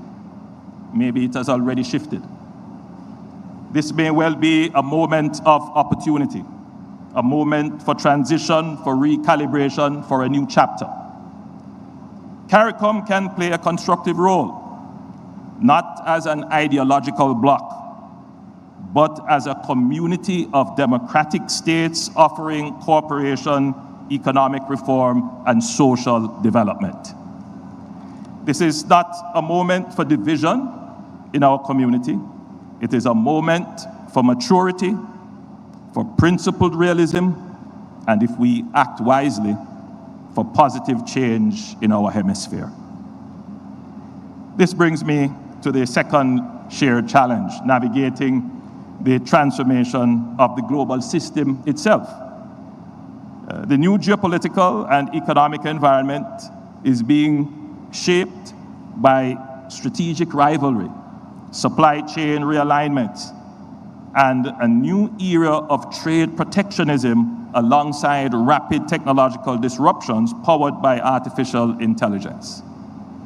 Control over information platforms, standards, algorithms, and networks now influence economic power, national security, and policy autonomy as profoundly as control over physical resources once did. For small states, the risk of marginalization in this environment are real, but so too are the opportunities for leapfrogging if we act deliberately. Digital capability is now a component of sovereignty. States that do not shape how technology is deployed will increasingly find their policy space shaped by others. Small states cannot afford to be passive observers of these shifts. Yet, here again, CARICOM's diversity is an asset. Because we are not bound to a single foreign policy. Different member states can cultivate different diplomatic, commercial, and strategic relationships. Rather than viewing this as fragmentation, we should recognize it as opportunity. Multiple points of engagement in a complex global system that can collectively enhance the region's resilience, influence, and optionality. No single Caribbean state can build scale across these domains alone, but together we can pool talent, align standards, develop digital public infrastructure to enhance productivity, inclusion, and resilience. Success will, however, require deep engagement, information sharing, and collaboration with each other. It will require true enhanced cooperation. For our part, Jamaica remains committed to a transparent, fair, and rules-based multilateral trading system that is responsive to the vulnerabilities of small island developing states while enabling us to compete and thrive in a tech-driven global economy. The Caribbean single market and economy remains one of our most important instruments of translating regional cooperation into real economic opportunity. It is a practical framework that allows member states to pool advantages, reduce barriers, and create a larger economic space in which our firms, workers, and innovators can compete.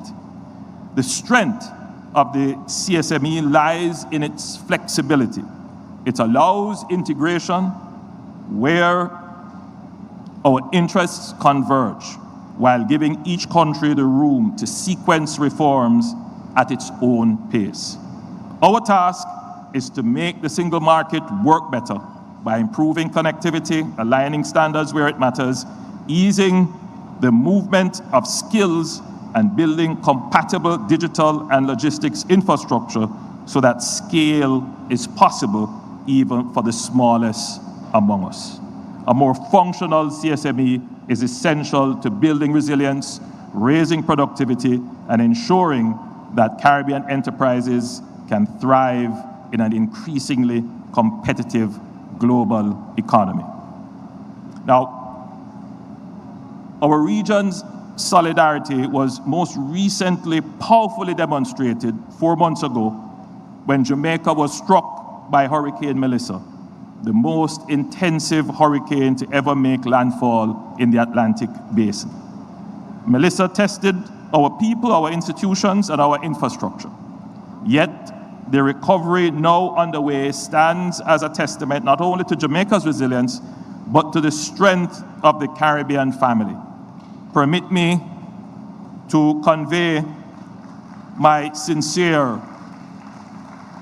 gratitude to all of you for the supplies, cash donation, yes, there were some substantial cash donations, field hospitals, desalination plant, and personnel who are still in Jamaica, helping us to restore our grid and restore roofs. And we are most grateful, and I take this opportunity on behalf of the people of Jamaica to say thank you to my friends and colleagues. We are grateful for each and every contribution you made to Jamaica's relief effort, critical support when it was most needed, and like a family, each doing what it could. The visit of colleagues as a demonstration of your solidarity was also greatly appreciated. Your presence made CARICOM real and present at the level of communities and families, and you have the sincere gratitude of the Jamaican people, in particular the people who you met in Westmoreland where you visited. But even as we acknowledge this powerful demonstration of regional solidarity, the increasing frequency and severity of climate shocks across our region makes it clear that resilience cannot rely on goodwill alone. It must be systemic. In addition to facing the world with a clear understanding that if SIDS like us are to survive, 1.5 must stay alive with all that is required of the largest emitters. But as a region, we must also move from response to preparedness, from rebuilding after disasters to pre-financing risk, pooling capacity, strengthening regional response mechanisms, and protecting fiscal stability so that climate shocks do not repeatedly derail our development trajectories. Friends, as we look to the future, I propose that we embrace a more grounded, more confident, and more strategic conception of CARICOM, one that reflects who we are and also equips us to become what is new in this era and what it demands. We are not a political union. We are, however, the oldest integration movement in the world. We are a powerful community of sovereign states with shared aspirations and overlapping and sometimes converging interests. That's just the reality. We are not monolithic. We are not always going to be one group. But we are aligned in critical areas that matter most for our people: security, resilience in all forms, economic opportunity, and global relevance. We are not peripheral. Our geography, youthful population, renewable energy potential, creative industries, and democratic traditions place us squarely within the strategic horizon of a rapidly changing world. Friends, Excellencies, at this juncture of our 50th regular meeting, a renewed vision for CARICOM must rest on these three imperatives. First, a competitiveness agenda anchored in logistics, connectivity, digital and AI-enabled transformation, and clean energy, allowing our economies to scale within the single market, even as each state advances its own development strategy. Second, institutional readiness. Regional bodies capable of delivering on clear priorities with professionalism and continuity, inspiring confidence among global partners, and these institutions must reduce their bureaucracy and increase their speed. And third, a nuanced diplomatic posture, one that recognizes diversity, among member states as not fragmentation, but as a spectrum of strategic options that collectively enhance the region's leverage. Friends, if our economies are to scale, we must scale our ambitions. If our voice is to carry weight, we must speak with coherence, recognizing that unity does not require uniformity. And if we are to secure the future of our people, we must embrace both our shared identity and our sovereign dynamism. CARICOM endures because it adapts. It survives because we remain committed to the idea that small states can achieve big things when we work together. Jamaica's commitment to this project is unwavering because our national development is inseparable from the region's success. 50 conference is on, the work remains unfinished. As the theme of the conference urges us, we must move beyond words to action. The promise ahead of us is real if we pursue it together. I thank you.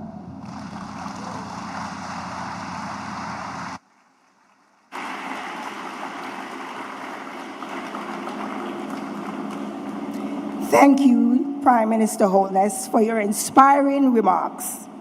Please allow us to acknowledge the presence of the Honorable Philip J. Pierre, Prime Minister of St. Lucia. We now turn to a distinctive folkloric tradition in St. Kitts and Nevis. Traditionally known as the clowns, this form originated in the community of St. Peter's, where Poincy resided during the 17th century. This tradition has been preserved there and remains closely linked to St. Peter's today, presenting the St. Peter's Clown Troupe, accompanied by the St. Peter's String Band.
Let's hear it for the St. Peter's Clown Troupe. Ladies and gentlemen, please give yourselves a big round of applause.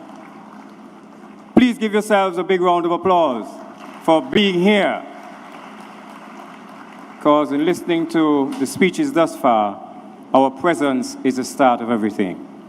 And so without further ado, ladies and gentlemen, I would like to invite Dr. the Honorable Godwin Friday, Prime Minister of St. Vincent and the Grenadines, to come forward to deliver his remarks.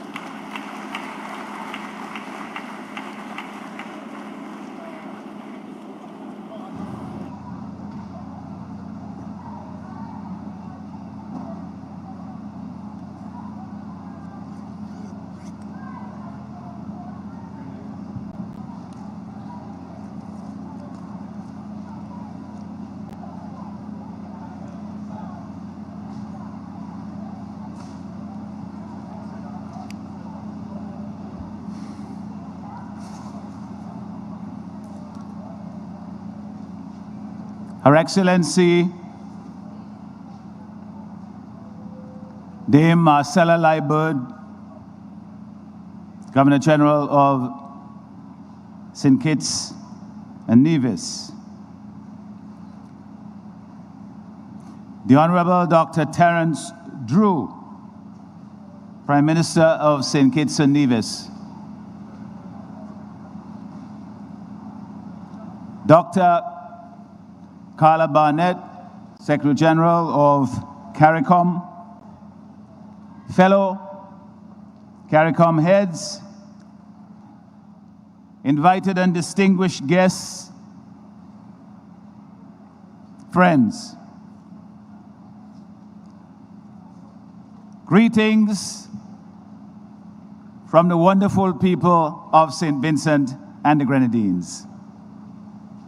I am delighted to be here at this vitally important event at such a critical time for our region.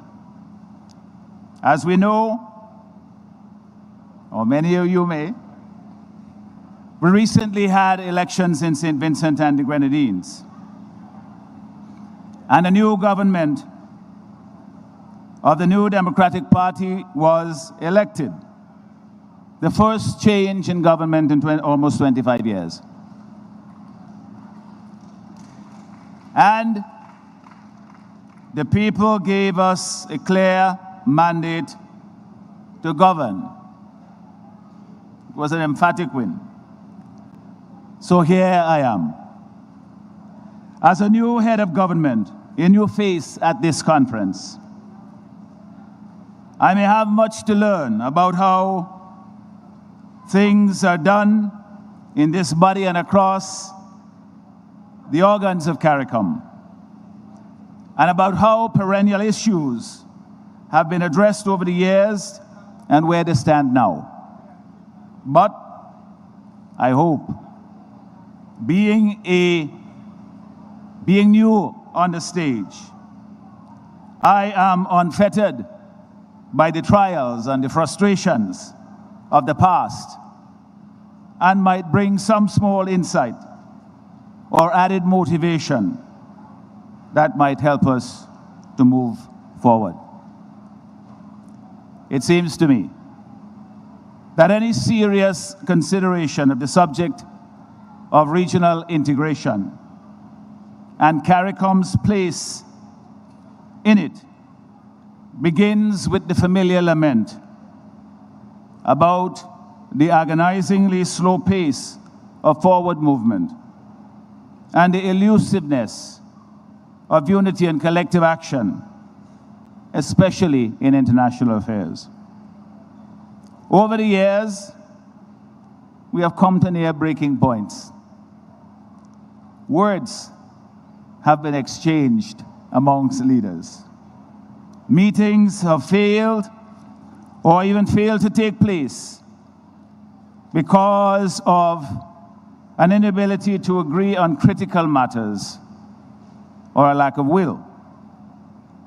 And for that, we have been mocked at times as being more CARICOM than CARICOM.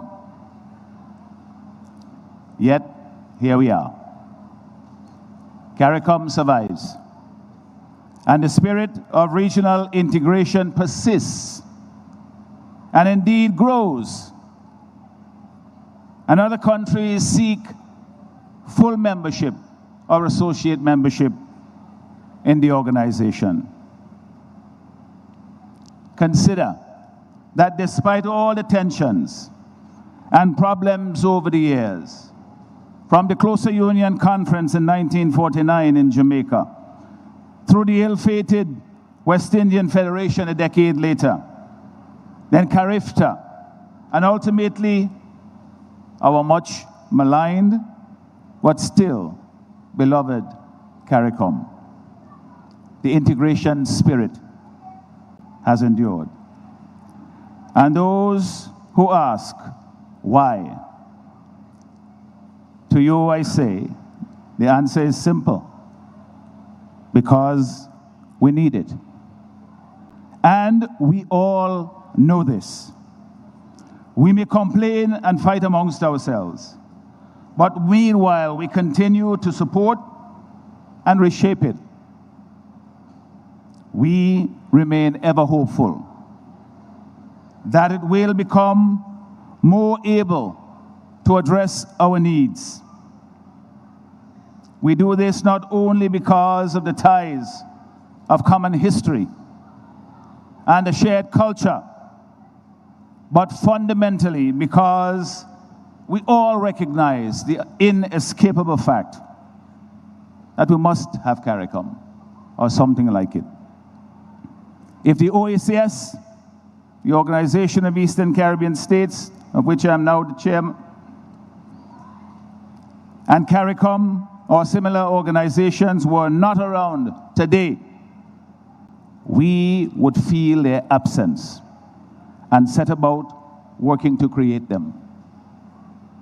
Thankfully, CARICOM remains. But now, more than ever, we are being tested. We are challenged from inside and out. The world around us grows more perilous daily.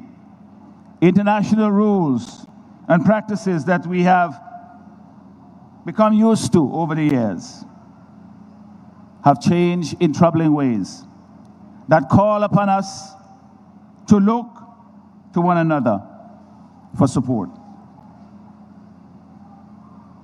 Where we thought we could safely rely on familiar roads of the road, we must now tread cautiously and maneuver as best we can to advance our individual and collective interests.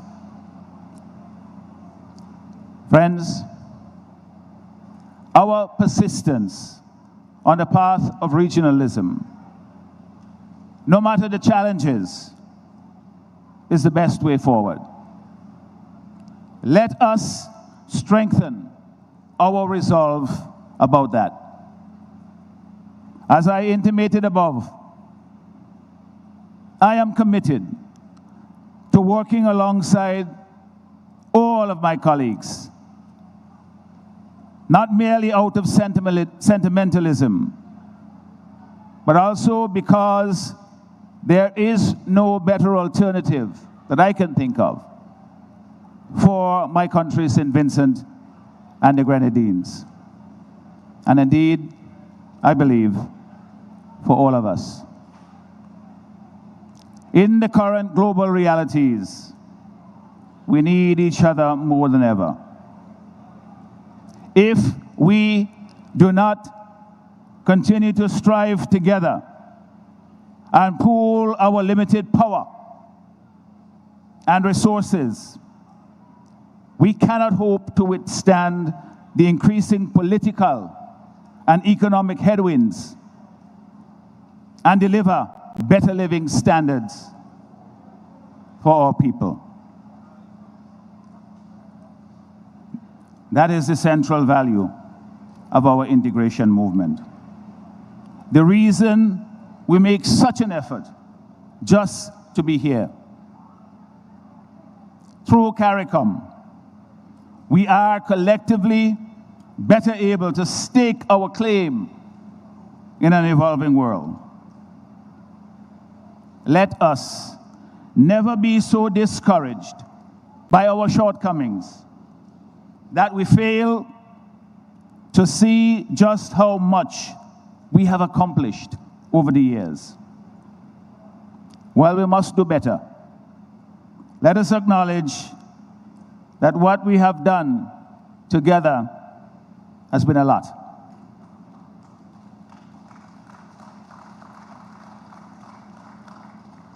Indeed, I say let us shout about it, so that not only the technocrats in government offices across the region, but also ordinary citizens too, would know about each step forward, big or small. This would enhance the credibility and the relevance of the organization in our respective countries. Clearly, we must do a better job of engaging our people in the affairs of CARICOM. What we do here and in other forums must not only be about them, it must also be with them. For that is where our strength truly lies, in the people. Sometimes we question our purpose. But let us resolve that when there are doubts, they be only about how and never about whether we go forward. And then we can confidently work together on the real issues confronting our people, eliminating poverty and creating prosperity, removing obstacles to commerce, including currency-related ones, closing the skills gap in our workforce to meet the needs of our economies and promote employment, confronting climate change, and resilience financing, promoting peace and security in Haiti and our region, addressing the emerging humanitarian crisis in Cuba and Cuba's place within our Caribbean. Friends, thank you for welcoming me so warmly in this conference. To the people of St. Kitts and Nevis and to Prime Minister Drew, thank you so much for literally rolling out the red carpet yesterday. I look forward to working with you, but please, let us quicken the pace. The road ahead may be arduous and full of obstacles, but it is a viable path, made even more certain when we decide to walk together. When we hold our neighbor's hand now, we make the journey easier and safer for those who follow. I say thank you and God bless. I pray that we have a successful conference.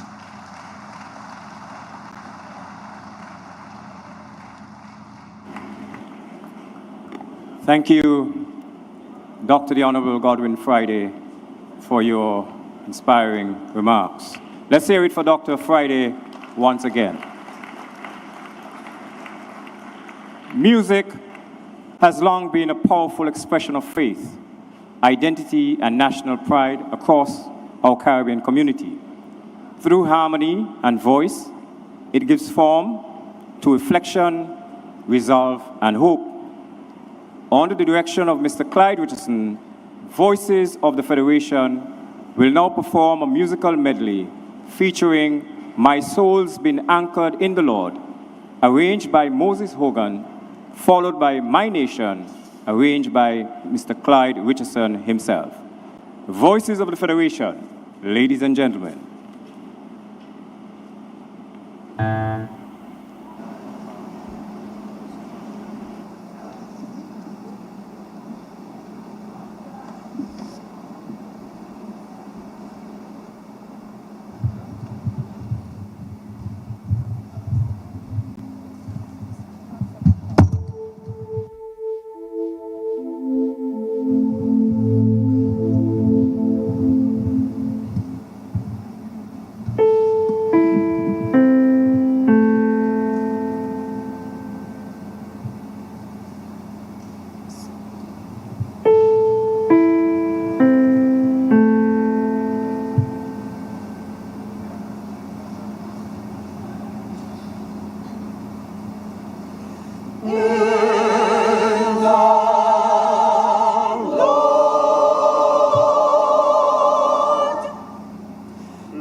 anchored in the Lord, in the Lord, in the Lord. My soul's been anchored in the Lord, my soul's been anchored in the Lord, my soul's been anchored in the Lord. Before I stay in hell one day, My soul's been anchored in the Lord. I'd sing and pray myself away. My soul's been anchored in the Lord. My soul's been anchored.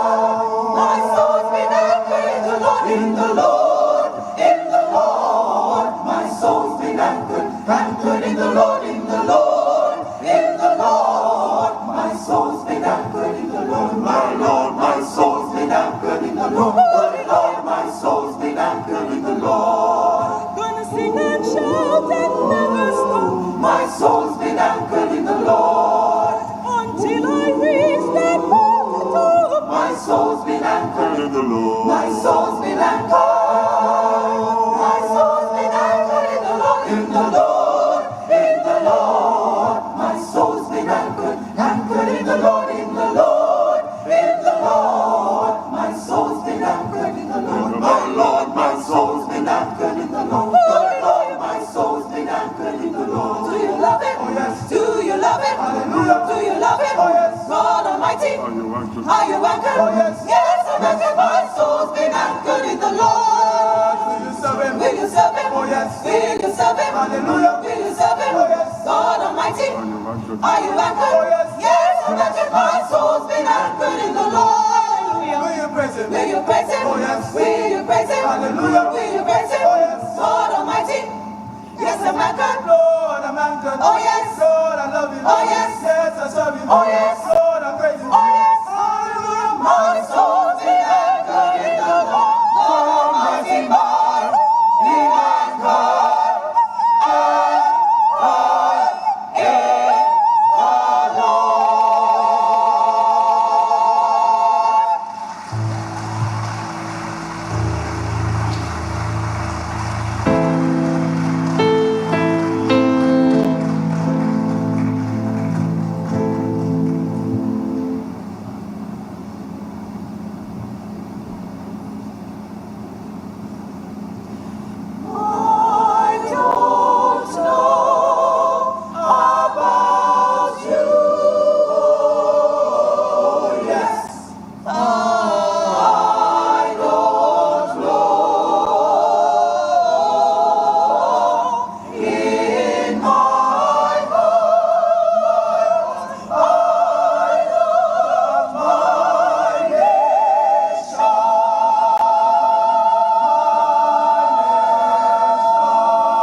Me no know about you, but me love saying it's bad. Me no know what them a talk about when them say it's mad.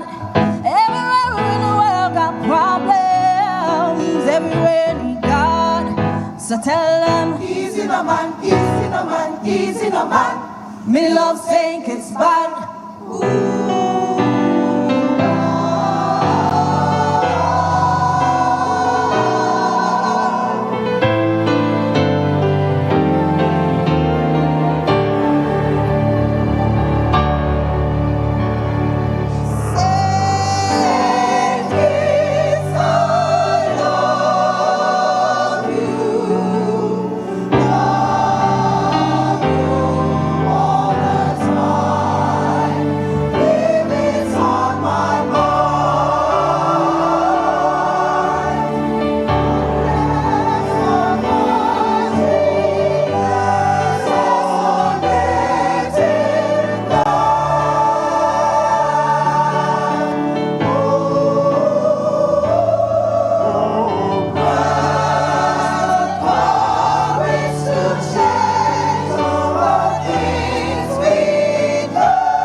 Me no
Ladies and gentlemen, let's hear it for the voices of the Federation of St. Kitts and Nevis.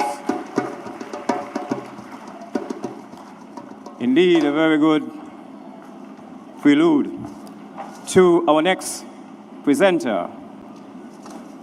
It now gives me great pleasure to invite Her Excellency, Dr. Jennifer Gerlin Simmons, President of the Republic of Suriname, to deliver her remarks. Let's hear it, ladies and gentlemen, for President Gerlin Simmons.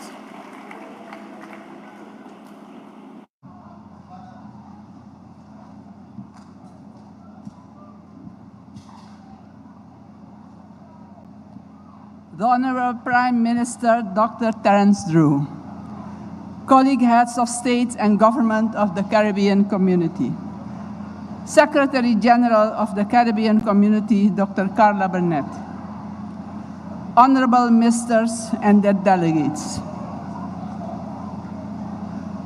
Good evening. It has been said that CARICOM is a unity, not uniformity.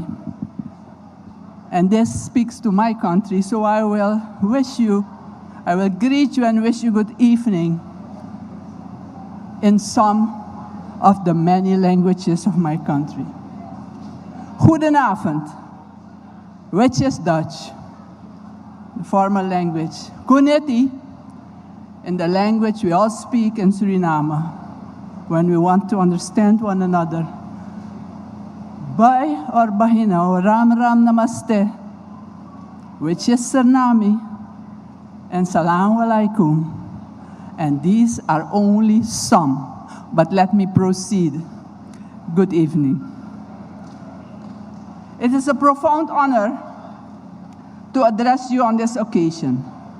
Allow me to begin by warmly congratulating the Honorable Prime Minister, Dr. Terence Drew, on assuming the chairmanship of our Caribbean community. The generosity and hospitality extended by the government and people of St. Kitts and Nevis have created an environment that is both welcoming and conducive to meaningful dialogue. We are confident that under your guidance, this meeting will be both productive and forward-looking.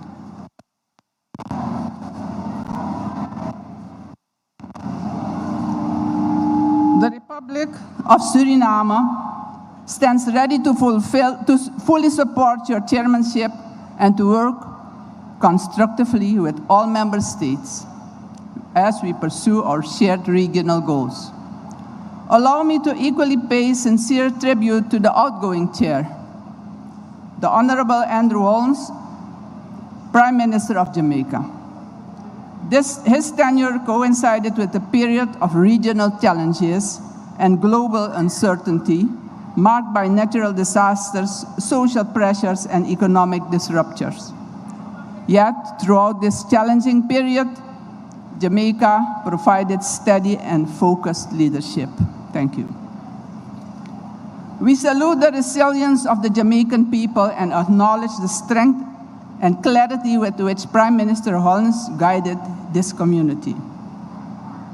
Excellencies, ladies and gentlemen, it is with great honor and responsibility that I stand here as the first female President of the Republic of Suriname in office for about 7 months.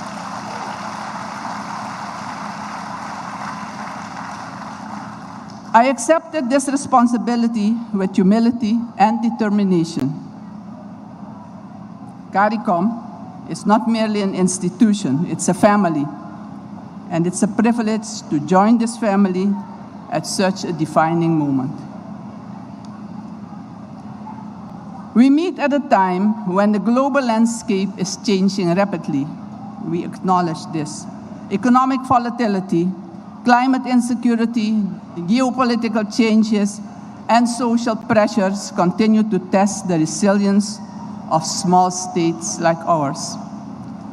And these are not distant threats. They shape our daily governance, our economic decisions, and the future of our peoples. In this environment, regional unity is not optional, it's a necessity. The Caribbean strength has always rested on its capacity to stand together and mostly to speak with one voice, to demonstrate that small states can exercise collective influence far beyond their individual size. Yet, let us be clear. The Caribbean is not defined by its vulnerabilities.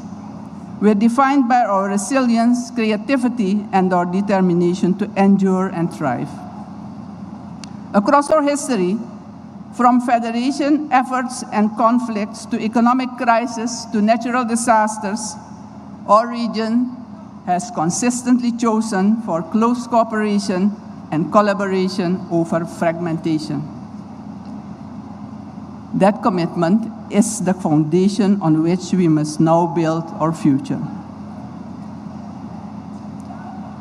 Suriname stands as a catalyst for innovation, social cohesion, and resilience. Our culture is diverse, vibrant, and more than a reflection of our past. We place great emphasis in our policies on the empowerment of youth and on harnessing the power of sports and culture as unifying forces in Suriname and across the region. We must recognize that the world for which we are preparing them will not resemble the one we inherited. Rapid technological advancement, digital transformation, artificial intelligence, and green transition are redefining industries, labor markets, and governance itself. Our responsibility, therefore, is not merely to educate, but to equip, to ensure that young people possess the skills, adaptability, digital literacy, and entrepreneurial mindset necessary to thrive in a rapidly evolving global landscape. For this reason, youth must remain central to our regional agenda, actively shaping our policies in education, technology, innovation, and social inclusion.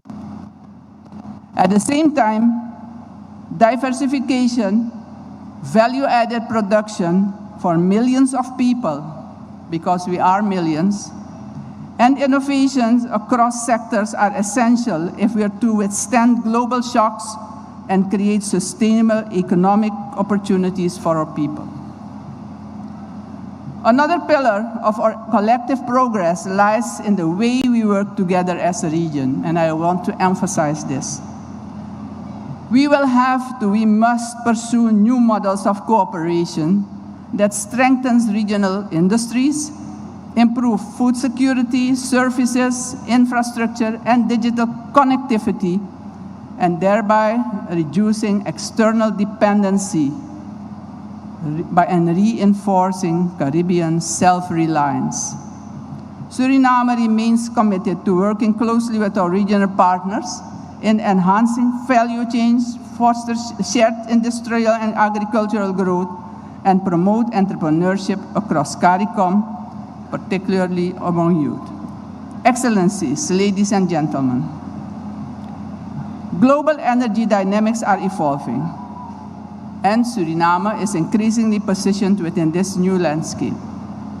Our emerging oil and gas sector presents significant potential, not as a goal in itself, but as a catalyst for broader, long-term national and regional development anchored in responsible resource governance and deliberate investment in economic diversification and environmental sustainability. The region is in energy transition, and Suriname is open to contribute. If developed prudently, the energy sector can strengthen regional energy security. And I think it is very important to actually strengthen energy security, support industrial transformation, and create tangible opportunities for our citizens.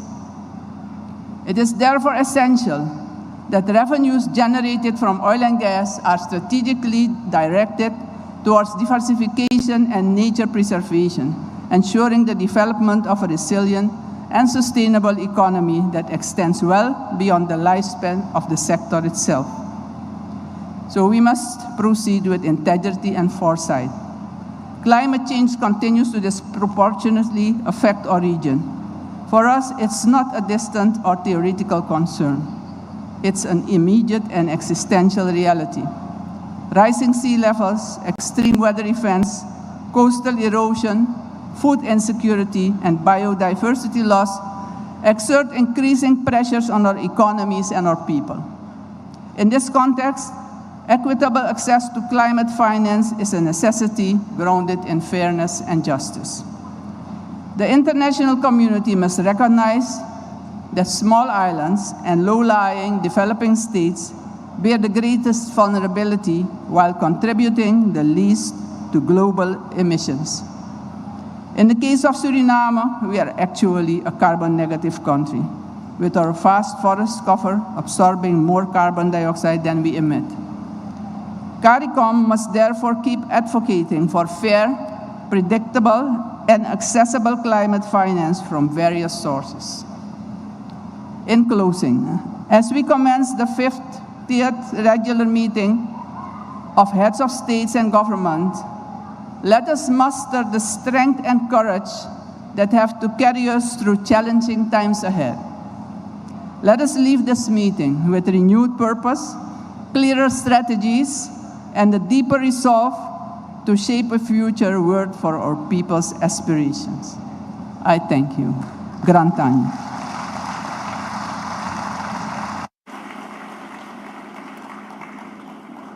Thank you, President Gerlins Simmons, for your fraternal greetings. The spoken word.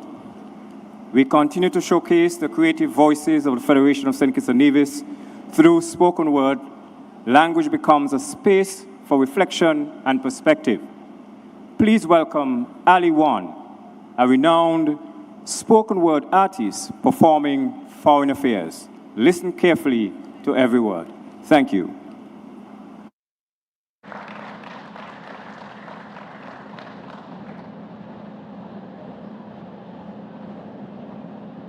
So, I came to set the record straight concerning my foreign affairs, and I came to tell the truth.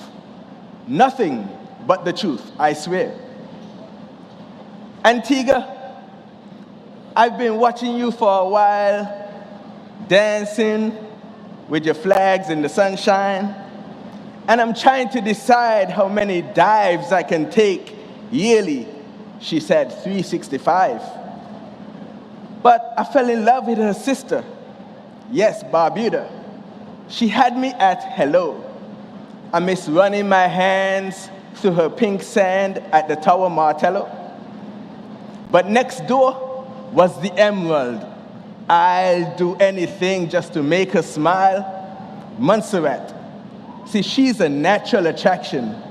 And she's so hot, might cause an eruption. Dominica, from her imperial Amazon to her bouillon, I want it all. After God is her earth. Her TLC had me chasing waterfalls. St. Lucia, on her back is how she sleeps. Look at her perfect physique. I got a sneak peek of her piton peaks. I spazzed. She said, relax and listen some jazz. While she lotioned me with sulfur and gave me a mud bath. St. Vincent, well, let me tell you the truth. Ain't nothing sweeter than your fried jackfish and your breadfruit. And the grenadines, sweet like grenadines. I don't want to be a visitor because St. Vincent, she already captured my prime minister.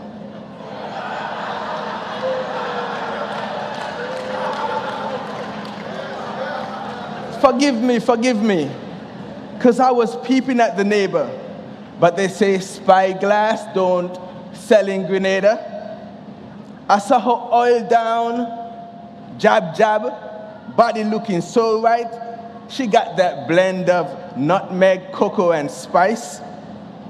And Miss Trinidad, her waistline to that steel pan, I turn a blind eye. I don't see no red flag. Tobago, of course, I'm in trouble. Man, she's so sweet, she had me coming back for doubles. Barbados, Miss Independent. See, with these chains of islands, she is the pendant. She holds that trident and tell me, make a wish. Girl, I wouldn't trade you. I don't give a flying fish. This next chick says she's up to my chicks. She changed the laws of physics cause oil and water don't mix. Miss Guyana, deep down she's golden, sugarcane sweet. I almost proposed being that guy on his knees. But I had to leave because I believe in Belize. She told me about the pyramids and watch out for the pyramid schemes. She wanna go on dates and different adventures. She even made me adopt the Mayan calendar. Suriname, a hidden gem. She's mine, that's right, but she minds her own business. I love that bauxite. She's a keeper, and that's plain to see, because she's all about justice, faith, and loyalty.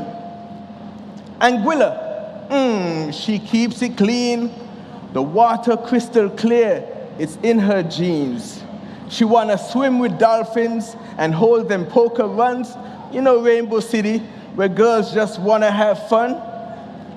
Bermuda, at the naval dockyard, we go for walks. She's fine as heaven in her Bermuda shorts. Her love, you see, it can't be bought, so try a different angle. Man, so many have failed trying to enter her triangle. My summer crush, Miss Bahamas. We're 700 strong. See, no one can harm us. She's down for me through rain, storm, any weather. She said forward, upward, onward, together. Man, if I have to spend my life with anyone, it would be VI. See, she's luxury. I'll invest in her like I'm CBI. She likes sailing and taking natural photos. She loves fast boats. Well, no less than 4 mottos. Miss Calypso, she's into that Dutch architecture. Stunning views, great for the family picture. She said, I look like that deep intellectual type. Well, let me choral speak. I want to dive deep in your marine life. Turks and Caicos, see, she's flamboyant. She likes pink flamingos, and that's flamboyance. She loves the beach and wants me to be her spouse. Well, that's a Grand Turk idea. It lit up the lighthouse. My Cayman Islands, she's my lifeguard. She taught me how to ride these waves. These current seas, offshore banks, really showed me how to save.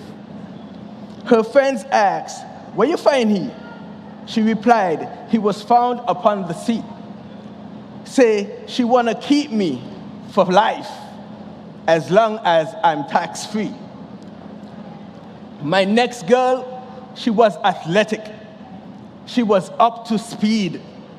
Curry goat, jerk pork, best chef indeed. Reggae and dancehall, creative dance like helicopter. She said, you better call me name twice. She said, Jamaica, Jamaica. Well, this French chick, with her French kiss, had me under a spell. She said, my name is Haiti. She asked, comment tu t'appelles? I said, moi, je m'appelle Aliwan. revolutionary, every battle she won. See, every step she takes, the earth shakes. Her presence is felt. She deserves and still holds that championship belt. She asks, who beat you? I say, nobody could beat me. She asks, who beat you? I say, oh, my country, Jabit, St. Kitts and Nevis. Oh, well, that's my 5 minutes. Honorable members, should I finish this? Well, guess what? I don't need no permission because I'm a born Kittitian. St. Kitts, Lyamiga. See, I was so eager to meet you. My eye lands on your perfect features. You're shining. Between your black rocks are diamonds. Raised flags, 2 stars aligning. Your great stance never falter. Brimstone Hattie, you're my great Gibraltar. And you're the type that I would take to the altar. Park, colonize, call me Sir Warner. Engage, vows we exchange. Kalinago rocks we engraved. Independent girl, you break chains. See Berkeley, stand still, but times change. Sugar City, sweet Sugar City. I'm St. Christopher, no biggie. Pelicans dive and fly for my city. It would be a bloody point if I died for my city. See, Owali, you're sexy, I'm sorry, forgive me. But looking at your hot spring body really tempts me. Girl, you make me sing, oh land of beauty. Lady of snow, it's you I seek. Nevis Peak, no, that's a figure of speech. Culturama, the queen of the Caribbees, she always wear her crown high, that's how Nevis peaks. Bass hotels keep me calm. Point Sienna, she reigns even when she falls. See, 4 seasons may change, but we weather the storm. And you're placed above me, you're my coat of arms, you know? Queen City, my Queen City, with that oval face is so pretty, you know, breadfruit, saltfish, she hooked that up for me. With those polymangoes, got me going crazy. Man, this is the new anthem. Y'all raise those flags for me. Now that's my news. Go, bring, come, CARICOM, and spread love throughout this CARICOM. Thank you.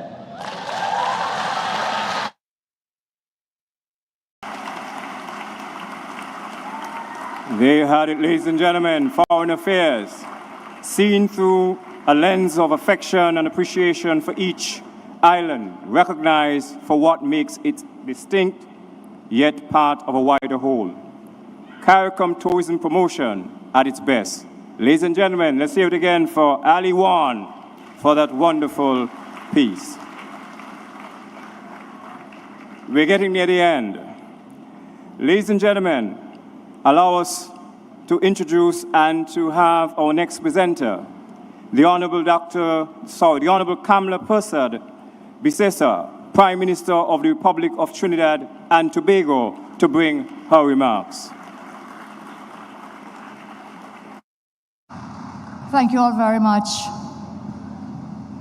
There was a time, as we welcome today another female leader, President of Suriname, congratulations.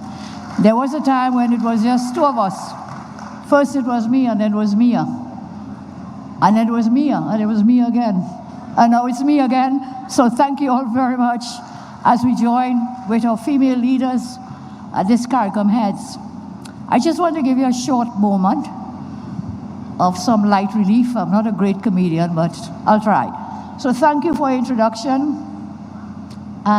Mia, you remember, as Ministers of Education, we would go to schools and give speeches. And so we'd get the introductions there. So one school decided they will not use an adult to introduce me. They would use a little boy. He was just 11 plus, just wrote the exam and went into secondary school. So he comes to the mic and he says,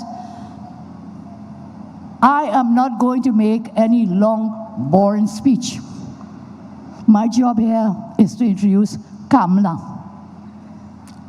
So I'm not making that long, boring speech, but here's the person who will make that speech. Kamla Persad-Bissessar. Prime Minister, Drew, thank you for your hospitality, the warmth that we received here in St. Kitts. And you well know it's not my first visit. I had the pleasure to work here with Mia. We were both young budding lawyers then. We are still budding lawyers, but we did work together here in St. Kitts, and I'm very happy of the warmth we received from you, Prime Minister, and your family, and of course the people of St. Kitts and Nevis. Fellow CARICOM heads, dignitaries, distinguished guests, I welcome for the first time to a CARICOM meeting from one Twin Island Republic to another one here, Trinidad and Tobago, Chief Secretary Farley, the Chief Secretary of the Tobago House Assembly. Please welcome him.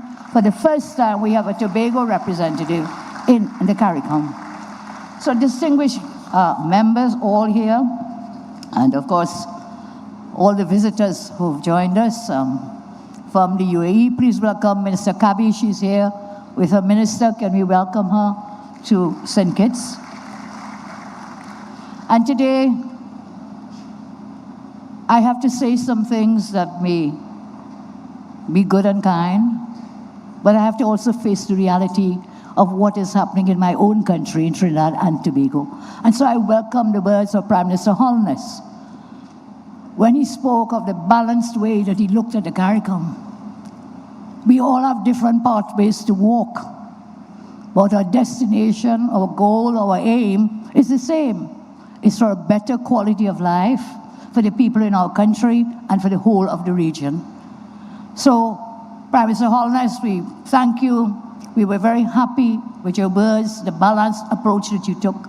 And of course, we really admired the resilience of the Jamaican people when you weathered that horrible, devastating storm in Jamaica. We all took notice, and we're really admiring what you've transitioned then and what you're still doing now. So Trinidad and Tobago, today we reaffirm our commitment to remain a vested partner in the work of CARICOM. But I also like to take an opportunity for a short time to speak openly and constructively for the benefit of all the citizens of Trinidad and Tobago. To date, it remains very unsettling to me that in October 2022, the then sitting TNT government coordinated the kidnapping of a Trinidad citizen from another CARICOM state. He was visiting another CARICOM state, and he was kidnapped. Our Supreme Court has ruled that he was kidnapped. He was placed in handcuffs, transported to the airport, and then back to Trinidad. I think an RSS plane was used to transport him. He was kidnapped. And then I was opposition leader. I wrote to the CARICOM Secretariat, that's 2022. 2022. I wrote to the Secretariat of the CARICOM asking, what happened? How could you have facilitated kidnapping of a TNT citizen? Please let us know what was happening and how it happened. To date, that was 2022, I have not had a response from the Secretariat. So I say to CARICOM, that response, non-response, it may be the result of poor management, lax accountability, or most concerning, that one ceases to be recognized by the Secretariat as a member citizen of CARICOM when not in government. And so I want to reaffirm that the CARICOM should be the voice for all, not just for the governing parties, not just for those in the Caribbean who form government parties. And so I'd ask you, we have to chart a way forward. Yes, we won our elections. Yes, we are the majority parties, all of us here, all the heads. But we were all in opposition once, and we may all be in opposition again. But we must work together for all of our nations, all our citizens, whether they belong to the governing party or whether they belong to the opposing parties. So that, I say, still concerns me. How one of my citizens was kidnapped in another CARICOM state, and when I inquired, the Secretariat could not give me an answer up to today. That should never happen. CARICOM as an organization should not be misused by anyone to benefit or protect political parties and friends affiliated with the incumbent government. CARICOM governments and their political parties who actively involve themselves in the domestic and political affairs of member states to assist sister or brother parties cannot then expect that when we come together that we must hug up each other. When in the last election gone, you sent your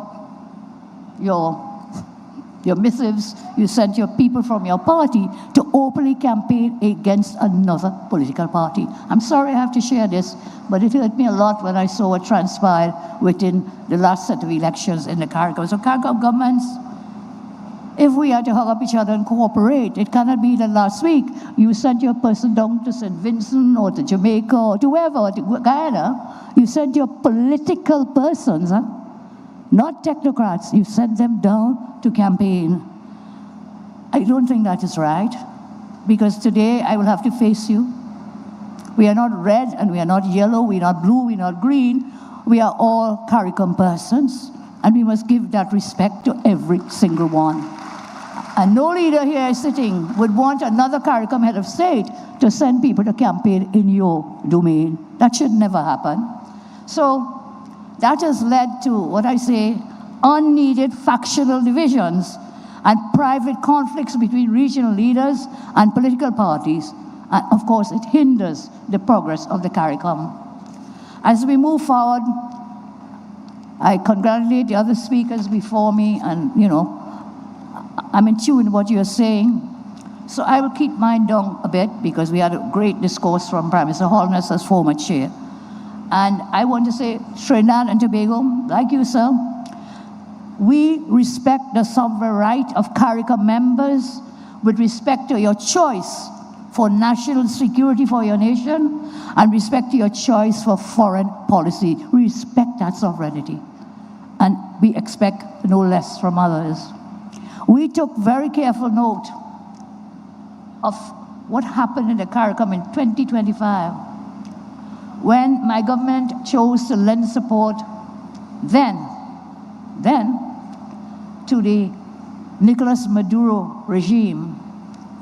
And despite repeated threats against two fellow CARICOM members from Venezuela, most of the CARICOM stood against the two. Only two were threatened. One was Guyana, still under threat. I openly said that if they touch Guyana, Trinidad and Tobago will be there with you and stand with you. And the other was Trinidad and Tobago. We are threatened, and we are still threatened by Venezuela. I'll say a little more about that in a moment. So how could the CARICOM be a zone of peace when a narco-dictator who imprisoned and killed thousands of civilians and opposition members, you will see recently over 300 persons from the opposition in Venezuela have been released. They were in prison because of politics. So how can it be when that regime was threatening violence to two CARICOM member states, there was no voice from the CARICOM? We were talking about a zone of peace. And in my respectful view, my country is not a zone of peace, and I'll tell you why. Because of the unreliability of the CARICOM in the above situation, TNT Guyana, we cannot bind ourselves to the same political ideologies, the same foreign issues, and the same security policies of the entire CARICOM. That's why I welcome Prime Minister Holness' words, that we have each our own pathway to walk, depending on what is happening in our country. And so, my friends, I say, going forward, we will work with the CARICOM. We were invested in the CARICOM. We've been there from day one, and we want to be there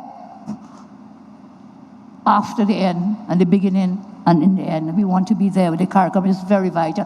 I'm a CARICOM child, I lived in Jamaica as Prime Minister. I studied in Jamaica 14 years. I studied there. I lectured at the university in Jamaica. I lived in Barbados. My child was born in Barbados. My son is Bajan. Recently, he was trying to apply to UE to get into UA Law School. And when he took his Bajan passport, they said, no. You have to come and bring a TT ID card. Sounds like a joking matter, but a serious matter. May you know that. My son is born in Barbados, and of course Trinidad. So I've had that experience of living and working, Jamaica, Barbados, and of course my own country, Trinidad and Tobago. So we will want to have our own foreign issues, policies, defend our sovereignty as we see best. And so I come to the elephant that might be in the room. I come to the USA and the cooperation that we had with the USA. Thanks to President Trump, thanks to Secretary Rubio and the US military, I say thank you today for standing firm against narco-trafficking, human and arms smuggling originated from Venezuela. That is what we were facing in Trinidad and Tobago. Maybe some of you other islands in the Caribbean, your nations do not have that level of illegal migration and, of course, the crime. So in 2024, crime was being treated as a public health gimmick. It was dubbed a public health issue. It's not a public health issue. Because of the crime, you're not alive to get any public health. You're dead. That's what the crime is like. So don't talk to me about a zone of peace when I will tell you, Trinidad and Tobago, 1.4 million people. We recorded 623 murders in 1 year, in 2024. And 40% of those murders, they were gang-related, driven by narcotics, by firearms smuggled in from Venezuela, and gangs coming out of Venezuela and mingling and mixing with gangs in Trinidad. In 2025, change of government, change of policy to treat with the drug cartels and the gangs as violent terrorist organizations. The military action by the American military in the Caribbean caused, you know what happened in our country? Caused our murder rate to decrease by 42%. You know what that meant? There were 257 less murders in TNT. I can say thanks again to President Trump. And thanks again to Secretary Rubio, Marco Rubio. I thank them and the US military for the cooperation and what they shared with us for national security matters. Maybe in your islands you don't have the kind of crime we have. I know Prime Minister Housen, as we tried to pass the Oswald bill in Trinidad, we were not as fortunate as you in the parliament, but I know you have done well with your murder rate. So some of us, the crime is so bad, I cannot depend on just my military, my protective services, and certainly from you in the CARICOM, many of you do not have military or large police services to help us down there. So again, I repeat, you know, Trinidadians are saying, who vexed loss? But we gained from the help, I'm saying, that military help, and I will welcome them again. So we changed the policy, and we were able to bring those murders down by 42%. As I say, that's 257 less people who would have been dead had we not taken that course of action. So let me finally take this opportunity to sympathize with the government and people of Mexico, as Prime Minister Holness mentioned, with regards to the cartel-fueled mass violence happening there. That could have been Trinidad and Tobago if we did not take the action we did. To partner with the US is not to undermine the Caribbean region, but to defend it.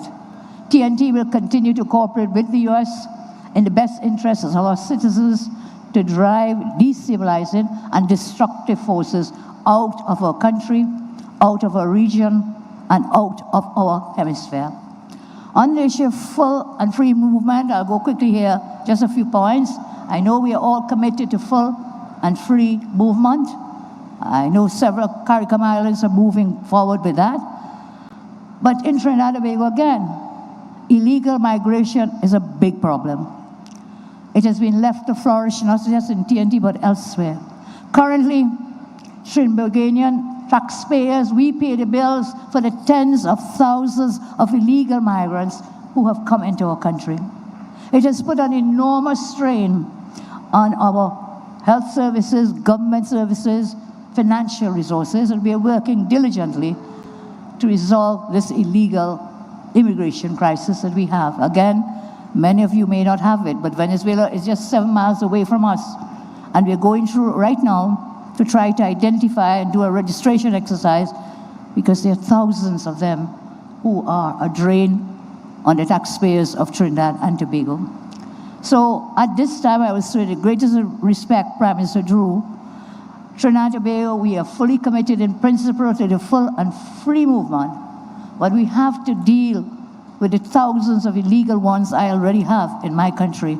So I will say, not at this time, but we agree in principle to full and free movement. And then there's the global focus on Cuba, right here at our CARICOM. And let me remind me and us, every single leader in this room was elected by a free and fair democratic election. Everyone in our countries. And so I ask, why do some CARICOM governments and political parties believe that they and their parties and their supporters should have the right to contest democratic elections to choose them as leaders, but the Cuban citizens have no right to free and fair election? And whilst I talk with you, Prime Minister Holness, I empathize with the people, the good people of Cuba, but there's a regime that's a dictatorial one, and none of us want that in our country, not one of us. Otherwise, we wouldn't be here today.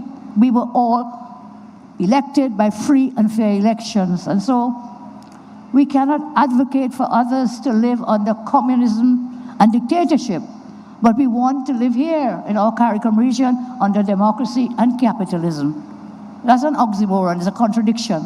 For ourselves, we want free democracy, but tell the Cuban people, okay, we feel sorry for you. It can't work. And as you said, Prime Minister Holness, we have to find a mechanism for the humanitarian efforts of the people of Cuba, but at the same time, we cannot, and I will not, Trinidad and Tobago will not support a dictatorship in Cuba or anywhere else. We will not support it. What we do, we support regular, free and fair democratic elections in a multi-party system. All citizens must have equality before the law. There must be the rule of law. There must be majority rule and minority rights. We must have the separation of powers and the checks and balances. We must have accountability and transparency. We must have freedom of expression and association. And for us in Trinidad and Tobago, we must have capitalism. We will not support dictatorships. I turn to Haiti quite briefly. In Haiti, democracy continues to be under threat. For decades, we have been saying, as Rudder, the Calypsonian Trinidad, sang, Haiti, I'm sorry, Haiti, we are sorry, and we are still sorry, decades and decades after. Armed gangs, political collapse, food insecurity have converged to overwhelm democracy and create a protracted emergency. We in Trinidad and Tobago, we support the United States and Panama's proposed gang suppression force to subdue violent gangs and to help restore order in Haiti. We are committed to sharing the burden with the US and Panama and other willing countries to assist the gang suppression force in bringing peace to Haiti. We have to come together to help them. In conclusion, I say, I began by reaffirming Trinidad and Tobago's commitment to CARICOM. In that spirit of regional partnership, we warmly invite member states to encourage their nationals to take advantage of the new educational opportunities in Trinidad and Tobago. We have established, we are working on it now, we had built it 10 years ago, it was shut down, the South Campus of the UWI. We welcome all students from CARICOM. We want to open it in September in the new academic year. So we welcome CARICOM students to come to us for those additional spaces at the UWI. And in addition, we have reopened the Couva Children's Hospital, and we hope to get some help from the UAE. They're here today. We met with them, our delegates met with them for a full opening of that Couva Children's Hospital, which we open up as well. A state-of-the-art children's hospital we open to all citizens of the CARICOM. Please come. We have a campus. Education is a passport out of poverty. Take advantage of that extra campus, and of course, the spaces and the beds at the Couva Children's Hospital. We look forward to collective coordination and cooperation whenever and wherever our policies and initiatives align with those of the CARICOM. However, as I close, I say TND will put our national interest first. Our citizens will choose our path forward. And so, let us all move beyond words. I had a joke with some of my staff who were here, the famous NATO, no action, talk only. Let's not continue all the talking, and let's what you did for the theme, beyond words, action today for thriving, sustainable CARICOM. I thank you very much, and may the good Lord continue to bless each and every one of you. Thank you. Thank you, Prime Minister Persad-Bissessar. Let's hear it for Prime Minister Persad-Bissessar.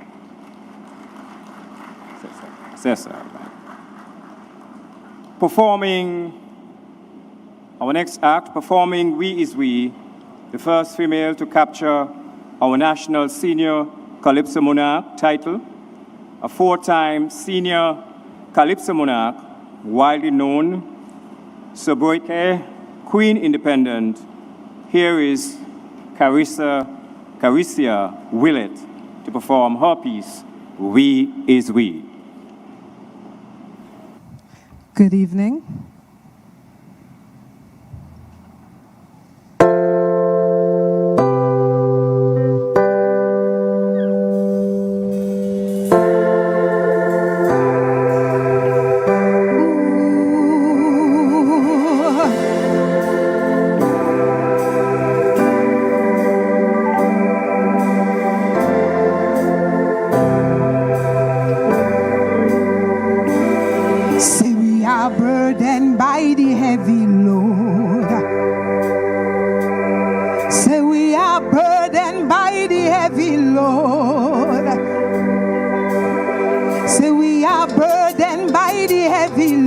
Of the outside world, so the truth we bear to the tongue of a victor's reign. Hand in hand we join, our strength defined and mighty, as we stand tall to those who see. So Lord, tell them we are one, tell them we are strong, we are the Caribbean. Our strength lies between the colors that we all share. Tell them we are one, tell them we are strong, we are the Caribbean. One voice, one vision, one dream. We are the islands, we are the flame. Many colors, one heart, one name. When we stand together, love is always the key. The Caribbean stronger in unity. Lift our voice so the world can see. The Caribbean stronger in. I want you to help me sing it. We is a we, we is a we, we is a we. There we go. We is a we is a we is a we.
Stronger, tell them we stronger together. Tell them the Caribbean stronger. Tell them me, whoa, we is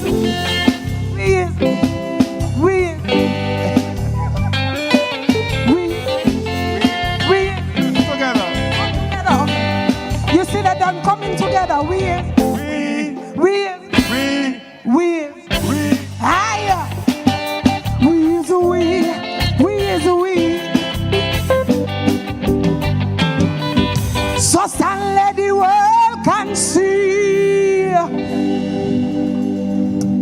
no matter what happens, we always will stand together.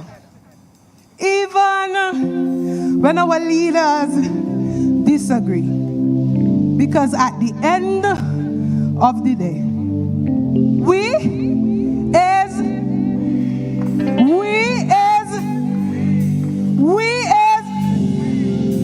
and they can't stop us together.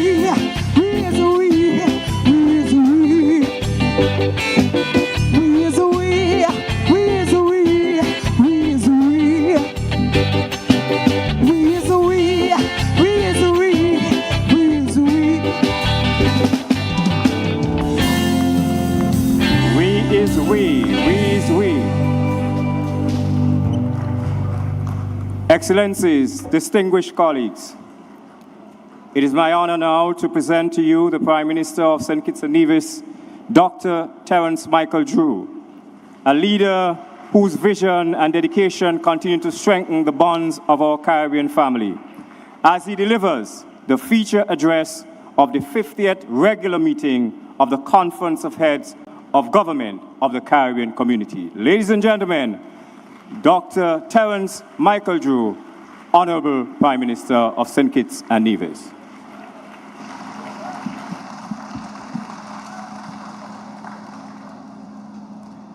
Recently, I traveled across the Caribbean. My Caribbean, your Caribbean. My intention was to visit as many heads of government, as many leaders that time would permit. But as I traveled from state to state, country to country, and in many cases, island to island, there was one undeniable fact that this Caribbean of ours is the most beautiful place on earth. And I know we have our international guests here, but I'm sure they would excuse me.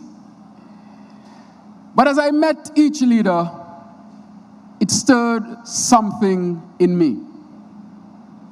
It stirred a sense of pride, a sense of dignity, that though we varied sometimes in our own outlook, our politics, our geopolitical position, irrespective of all of that, there is indeed a fact that remains, that these leaders in the Caribbean, who are a reflection of our people, are surely people to be proud of.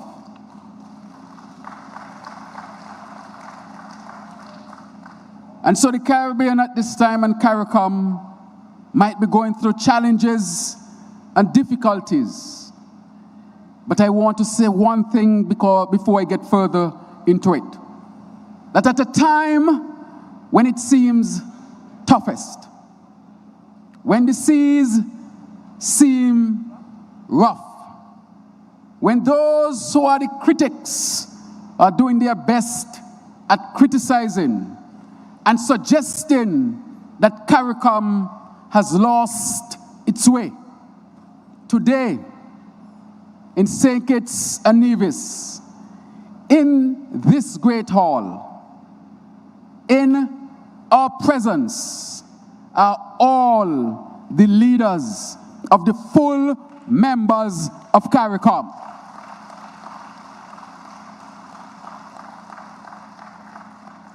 And almost all the leaders of the associated states. And the last time, when we had all the leaders in the same space for a meeting, was over 10 years ago. So in adversity, there's opportunity. Put your hands together for all our Caribbean leaders who are here with us this evening. Your Excellency, Dame Marcella Liebert, Governor General of this beautiful twin island state of St. Kitts and Nevis, to all of my fellow heads of government who are here, who have already been introduced, I salute you. To our dear SG Barnett, whose tireless work is certainly keeping us together and afloat. She has been working hard, and put your hands together for her as well. You know, sometimes I feel bad when she has to get up 5 o'clock in the morning, 4 o'clock in the morning, responding to international emergencies. And she does it without flinching. Thank you, SG, for your leadership. I want to recognize all of the members of the cabinet, of the government of St. Kitts and Nevis who are here this evening. I want to thank you for your tremendous support. I want to thank all of our international guests, our special guests, whose names have been mentioned already.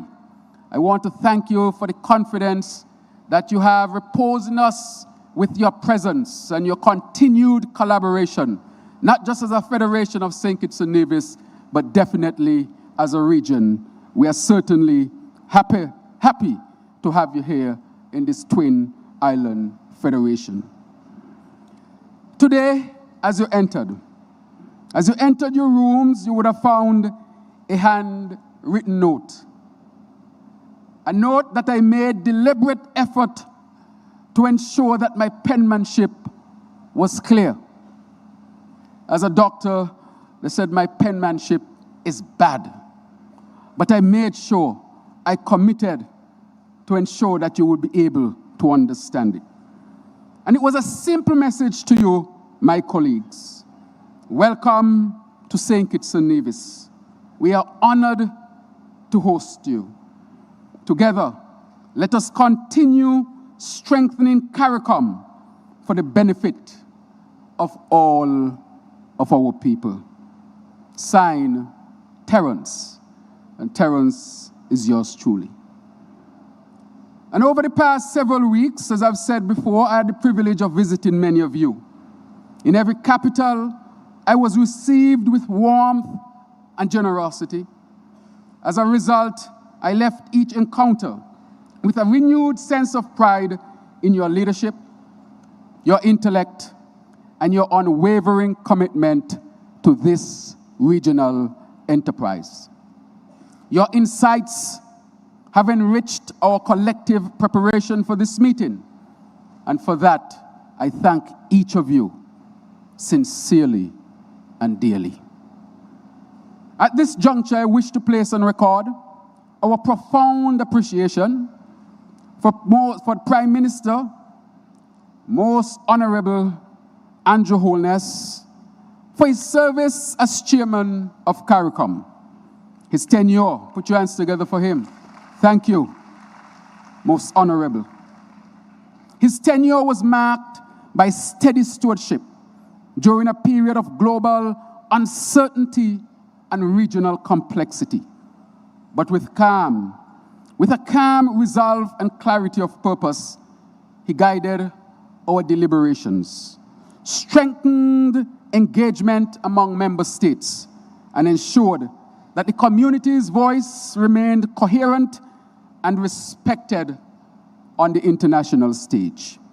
Under his chairmanship, CARICOM continued to advocate firmly on issues of climate justice, security, cooperation, and economic resilience. You heard him tonight. His leadership reflected discipline, dignity, and a deep commitment to togetherness.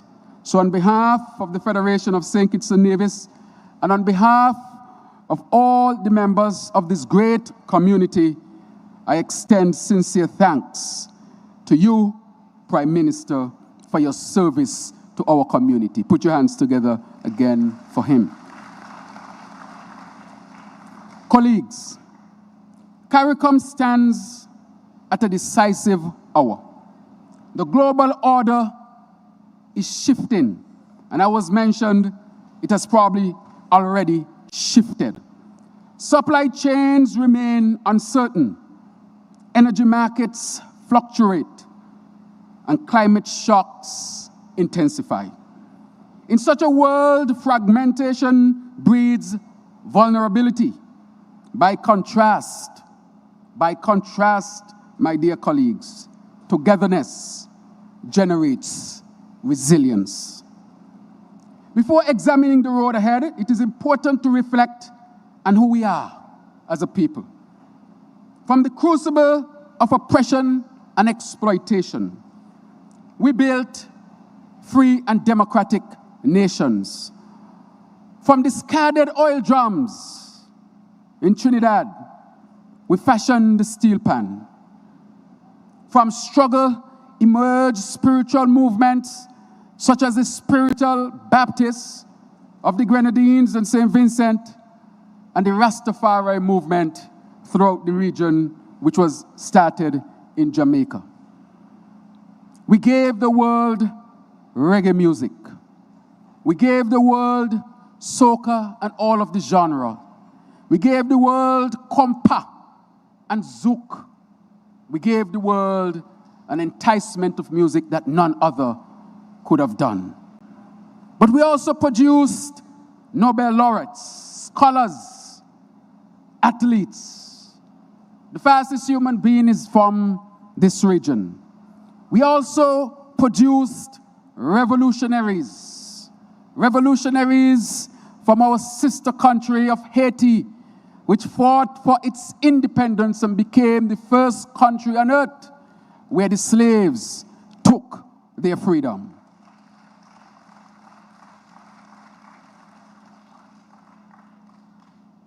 Revolutionaries who shaped labor rights and democratic governance. And I speak to the uprising of 1935 at Buckley's estate right here in St. Kitts and Nevis that sent shockwaves throughout the whole world. And I might add that our contribution has been significant to the point where even a founding father of the United States of America, His Excellency, Honorable, God bless his soul, Alexander Hamilton, was born in this Caribbean basin. He was born on the island of Nevis. That is our significant contribution to the world. Accordingly, a world without CARICOM would be culturally poorer, intellectually diminished, and spiritually less vibrant. Just imagine a world without CARICOM. It definitely would not be the same. Our integration was neither accidental or causal. It was formalized through the Treaty of Chaguaramas and the revised treaty. That treaty was not merely a document. It was a declaration of Caribbean confidence. It was grounded in cooperation, functional integration, economic coordination, and collective self-reliance. Those guiding principles are not simply historical markers. Rather, they are living instruments that must guide our conduct today. We must never, ever forget our foundational principles. Indeed, by ourselves, many of our states could not have achieved what togetherness has made possible. Through CARICOM, we strengthened regional public health surveillance and coordinated response. Through RSS, Regional Security System, we enhanced collective security operations.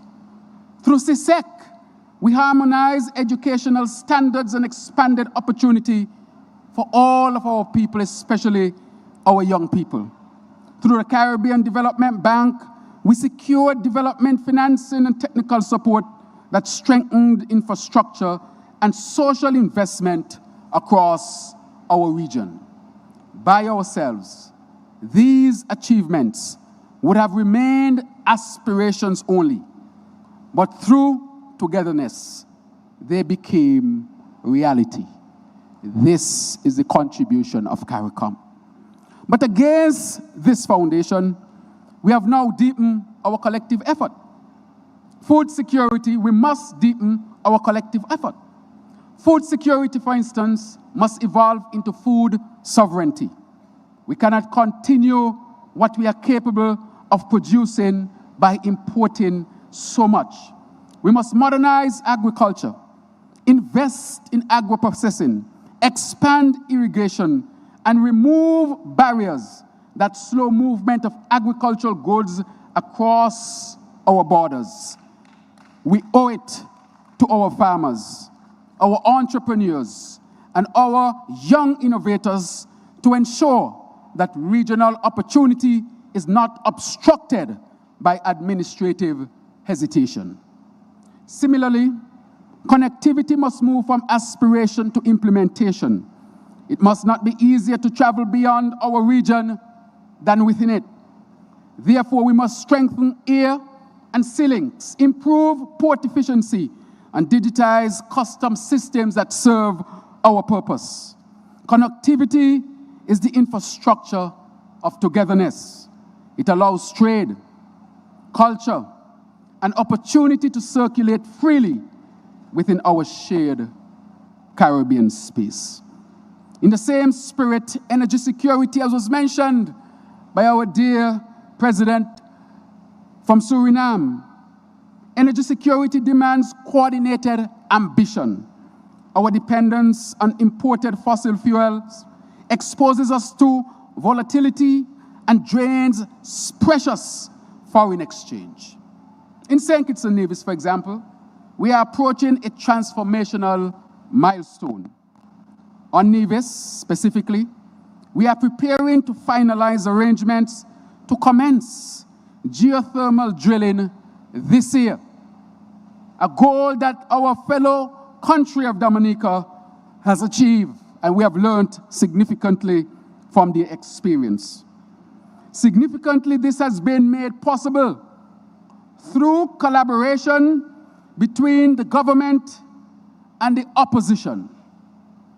When the national interest is clear, togetherness must prevail.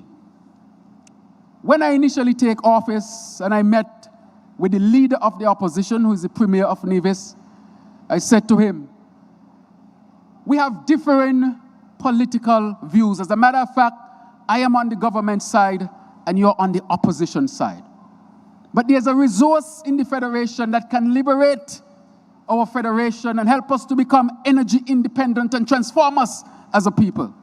I think at the heart of everything, you want better for your people in Nevis, I want better for the people of the Federation, and I'm willing to set all political differences aside so that we can treat the issue of geothermal and energy independence as a national aspect that we can forge together. And I want to say that the leader of the opposition and Premier of Nevis, the Honorable Mark Grantley, I have not seen him, but I trust that he's here with us this evening. Thank you for your collaboration and cooperation. And so I recognize, my dear sister from Trinidad and Tobago, Prime Minister, that you are here with the Chief Minister, I think you mentioned, from Tobago. And I'm saying that we are expressing that same solidarity when national interest is more important than our personal political ambitions. Thank you, Premier.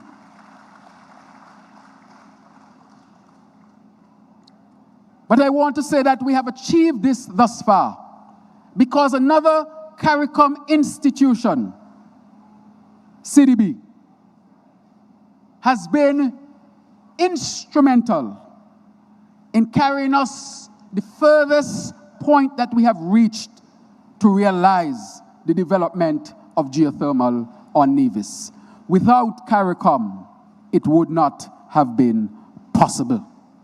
And to that end, I want to thank our dear friends from the Kingdom of Saudi Arabia who are partnering with us as well. Put your hands together for them. But as I speak about energy independence, I want to speak also about trade. Because trade must be advanced with renewed commitment. Inter-regional commerce remains below its potential, far below its potential. We must therefore dismantle barriers that impede us and strengthen regional value chains. Trade is not merely an economic transaction. It is the circulation of opportunity. And we owe it to our people. We owe it to all of our people to ensure that opportunity moves freely within our community. And at the same time, regional security demands vigilance and innovation. Transnational criminal networks exploit our geography and vulnerabilities. Illicit firearms, narcotics trafficking, cybercrime, and money laundering undermine public safety and economic confidence. Our response must therefore be intelligence-driven and regionally coordinated. Again, we need that togetherness to tackle the issue of transnational crime.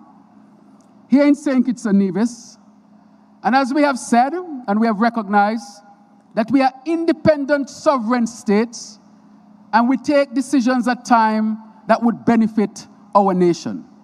And there might be differing views on how we approach certain situations because of our unique positions.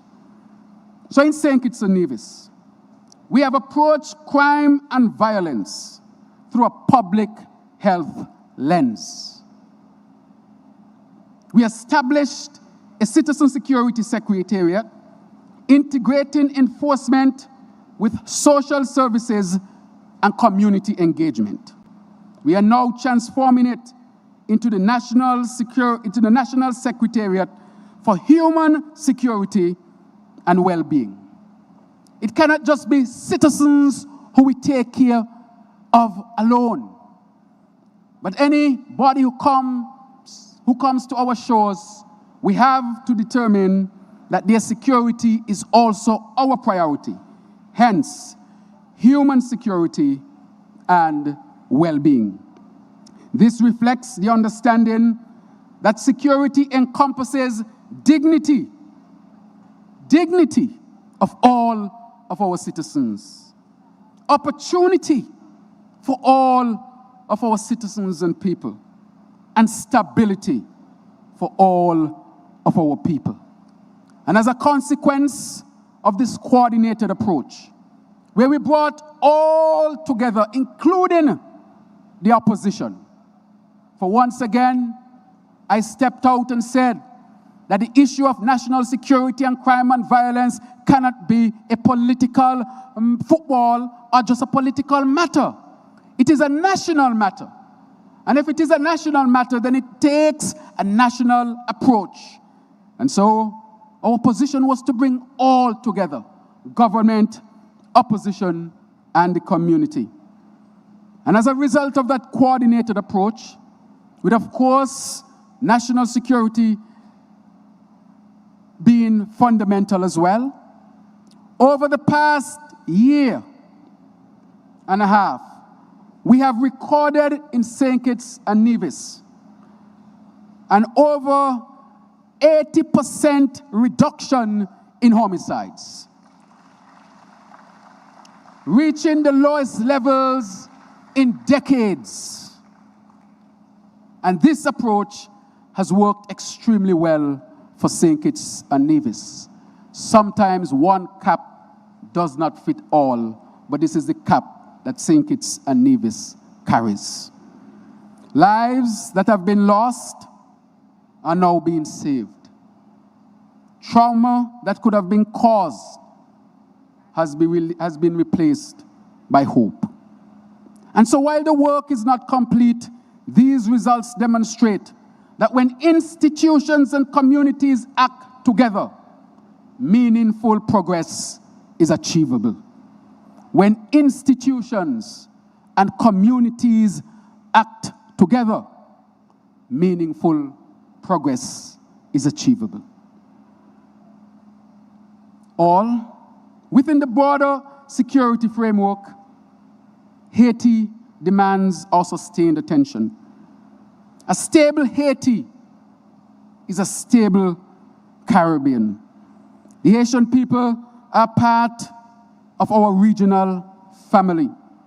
St. Kitts and Nevis, as small as we are, we welcome members of the Haitian community and extended all of our social services and support and settled a community of Haitians here in our small state. And so even as a small state, we have done such. However, our resources, we must admit, are finite. Nevertheless, we must continue to work as a community to ensure that the best opportunity for Haiti to remain to peace and tranquility, stability, democracy, economic development, all these things that would benefit their people, we must not waver. Health and security remains equally indispensable across our region. Shared surveillance, coordinated emergency response, resilient supply chains, and strong public health institutions are essential if we are to continue to be a healthy people in this region. CARICOM exemplifies how togetherness in health governance saves lives and strengthens confidence. Another CARICOM entity serving our people. None by ourselves could have handled the response during COVID, but through CARICOM, its diligent work, its coordinated efforts, bringing all of us together, we were able to confront COVID as a region and survived, and we were victorious. But moreover, the climate crisis compels urgent and coordinated action. Our rising sea levels, stronger hurricanes, and unpredictable rainfall threatens our infrastructure and economies. Though our emissions are small, our exposure is significant. Therefore, we must advocate for one voice internationally while strengthening resilience at home. Climate action rooted in togetherness safeguards our shared future. The Caribbean is disproportionately affected negatively by the scourge of climate change, and we must never relent to advocate for ourselves on the international stage. I want to say, as I wrap up this final one, technological advancement. This will define the next generation of Caribbean development. Digital transformation strengthens governance, education, commerce, and security. Initiatives such as expanded digital education, these offerings from our fellow CARICOM country of Guyana, illustrate how innovation can widen access and empower our youth. We must strengthen digital infrastructure, enhance cyber resilience, and cultivate technological capacity that supports diversification and competitiveness. Technological progress pursued together expands possibility for all of our people here in CARICOM. And so taken collectively, and I've only touched on a few issues, these priorities are not isolated ambitions. Rather, they are interconnected expressions of togetherness in action. Food security reinforces health. Energy security strengthens trade. Connectivity enables commerce. Technology enhances security. Regional engagement stabilizes Haiti. Climate resilience protects our future. History, I said to us this evening, will not measure us by our communiques, but by our courage. and all of the geopolitical matters that are happening in our region. I've spoken to the matter of Haiti, but the humanitarian situation in Cuba, our community must address. For a destabilized Cuba will definitely affect the whole region. A destabilized Cuba will destabilize all of us. Cuba's population is anywhere from 9 to 12 million people. Excluding Haiti, the rest of CARICOM does not amount to 10 million people. Therefore, if a state within our community is so destabilized, it will affect all of us in the region. And as a matter of course, it is important that the community looks at the humanitarian issue in Cuba, treats it extremely seriously, and the community must serve as a conduit to ensure that there is communication and dialogue between the forces that be, so that the best opportunity can be had. And so I ask the community that even though the situation might be daunting, we have a collective effort to make to stabilize our region.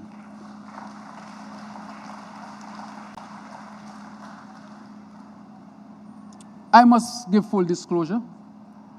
I studied in Cuba. I lived in Cuba for 7 years. I have friends there.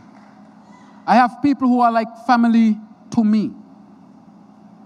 They reach out to me and tell me of their difficulties. Food has become terribly scarce for some. Access to water has been challenging. Garbage fill the streets. Houses without electricity. I can only feel the pain of those who treated me so well when I was a student. I can feel their challenges and their difficulties. I do not get involved in their politics, but as a matter of humanity, it is challenging. I will say it is almost impossible not to feel the pain the pain that is conveyed to me in messages and calls from those who I lived among. And therefore, I want to bring that to CARICOM so that we can look at the humanitarian situation.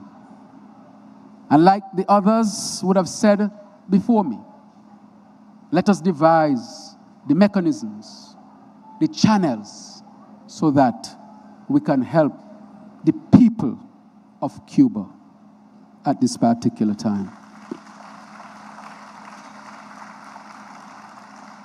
And so CARICOM can help directly, and CARICOM can become a conduit for conversations so that the best outcome would be had.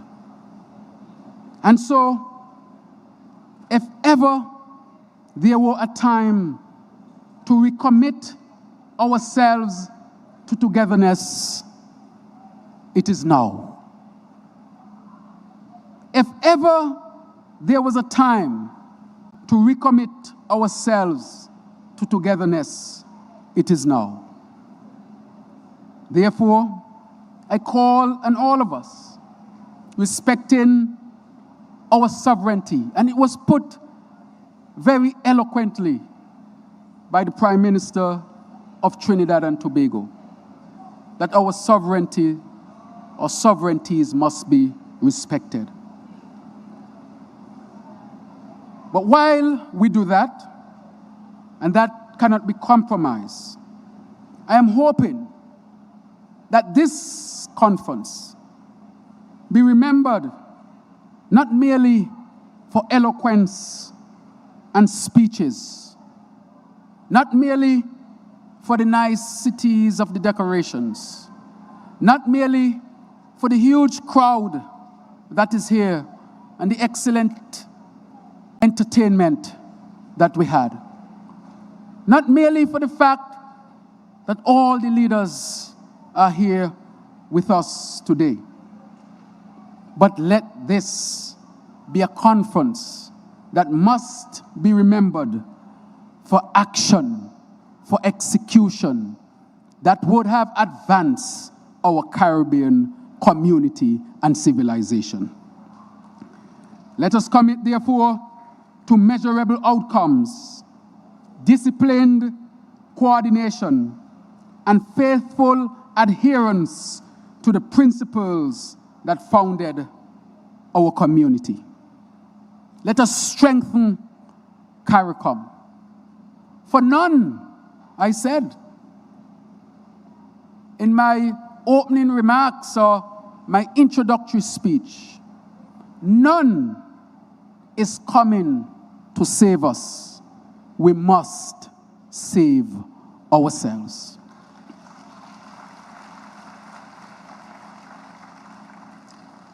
And as we depart from this gathering, may we do so grounded in togetherness, confident in our shared strength, and unwavering in our collective purpose.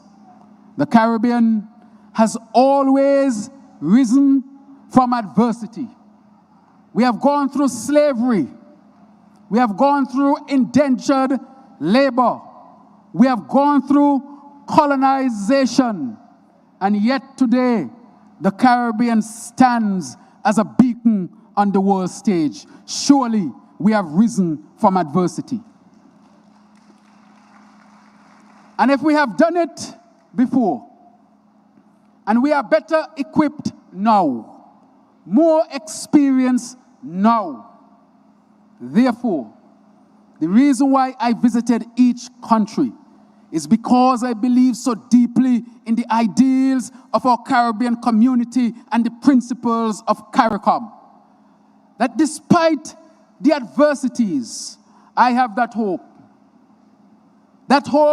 of a child, but I think it is well placed, that the Caribbean, through this difficult situation that we face at this time, that we shall rise again. But we shall not only rise again for those who think we need to be uplifted, but I dare say that we should rise again, and we will rise again together. And we will rise again together, not for the benefit of individual leaders or political entities, but we shall rise again for the benefit of all of our people, from the north to the south, the east and the west. The peoples of the Caribbean now has become one people, but we shall rise and continue to lead and occupy our space on the world.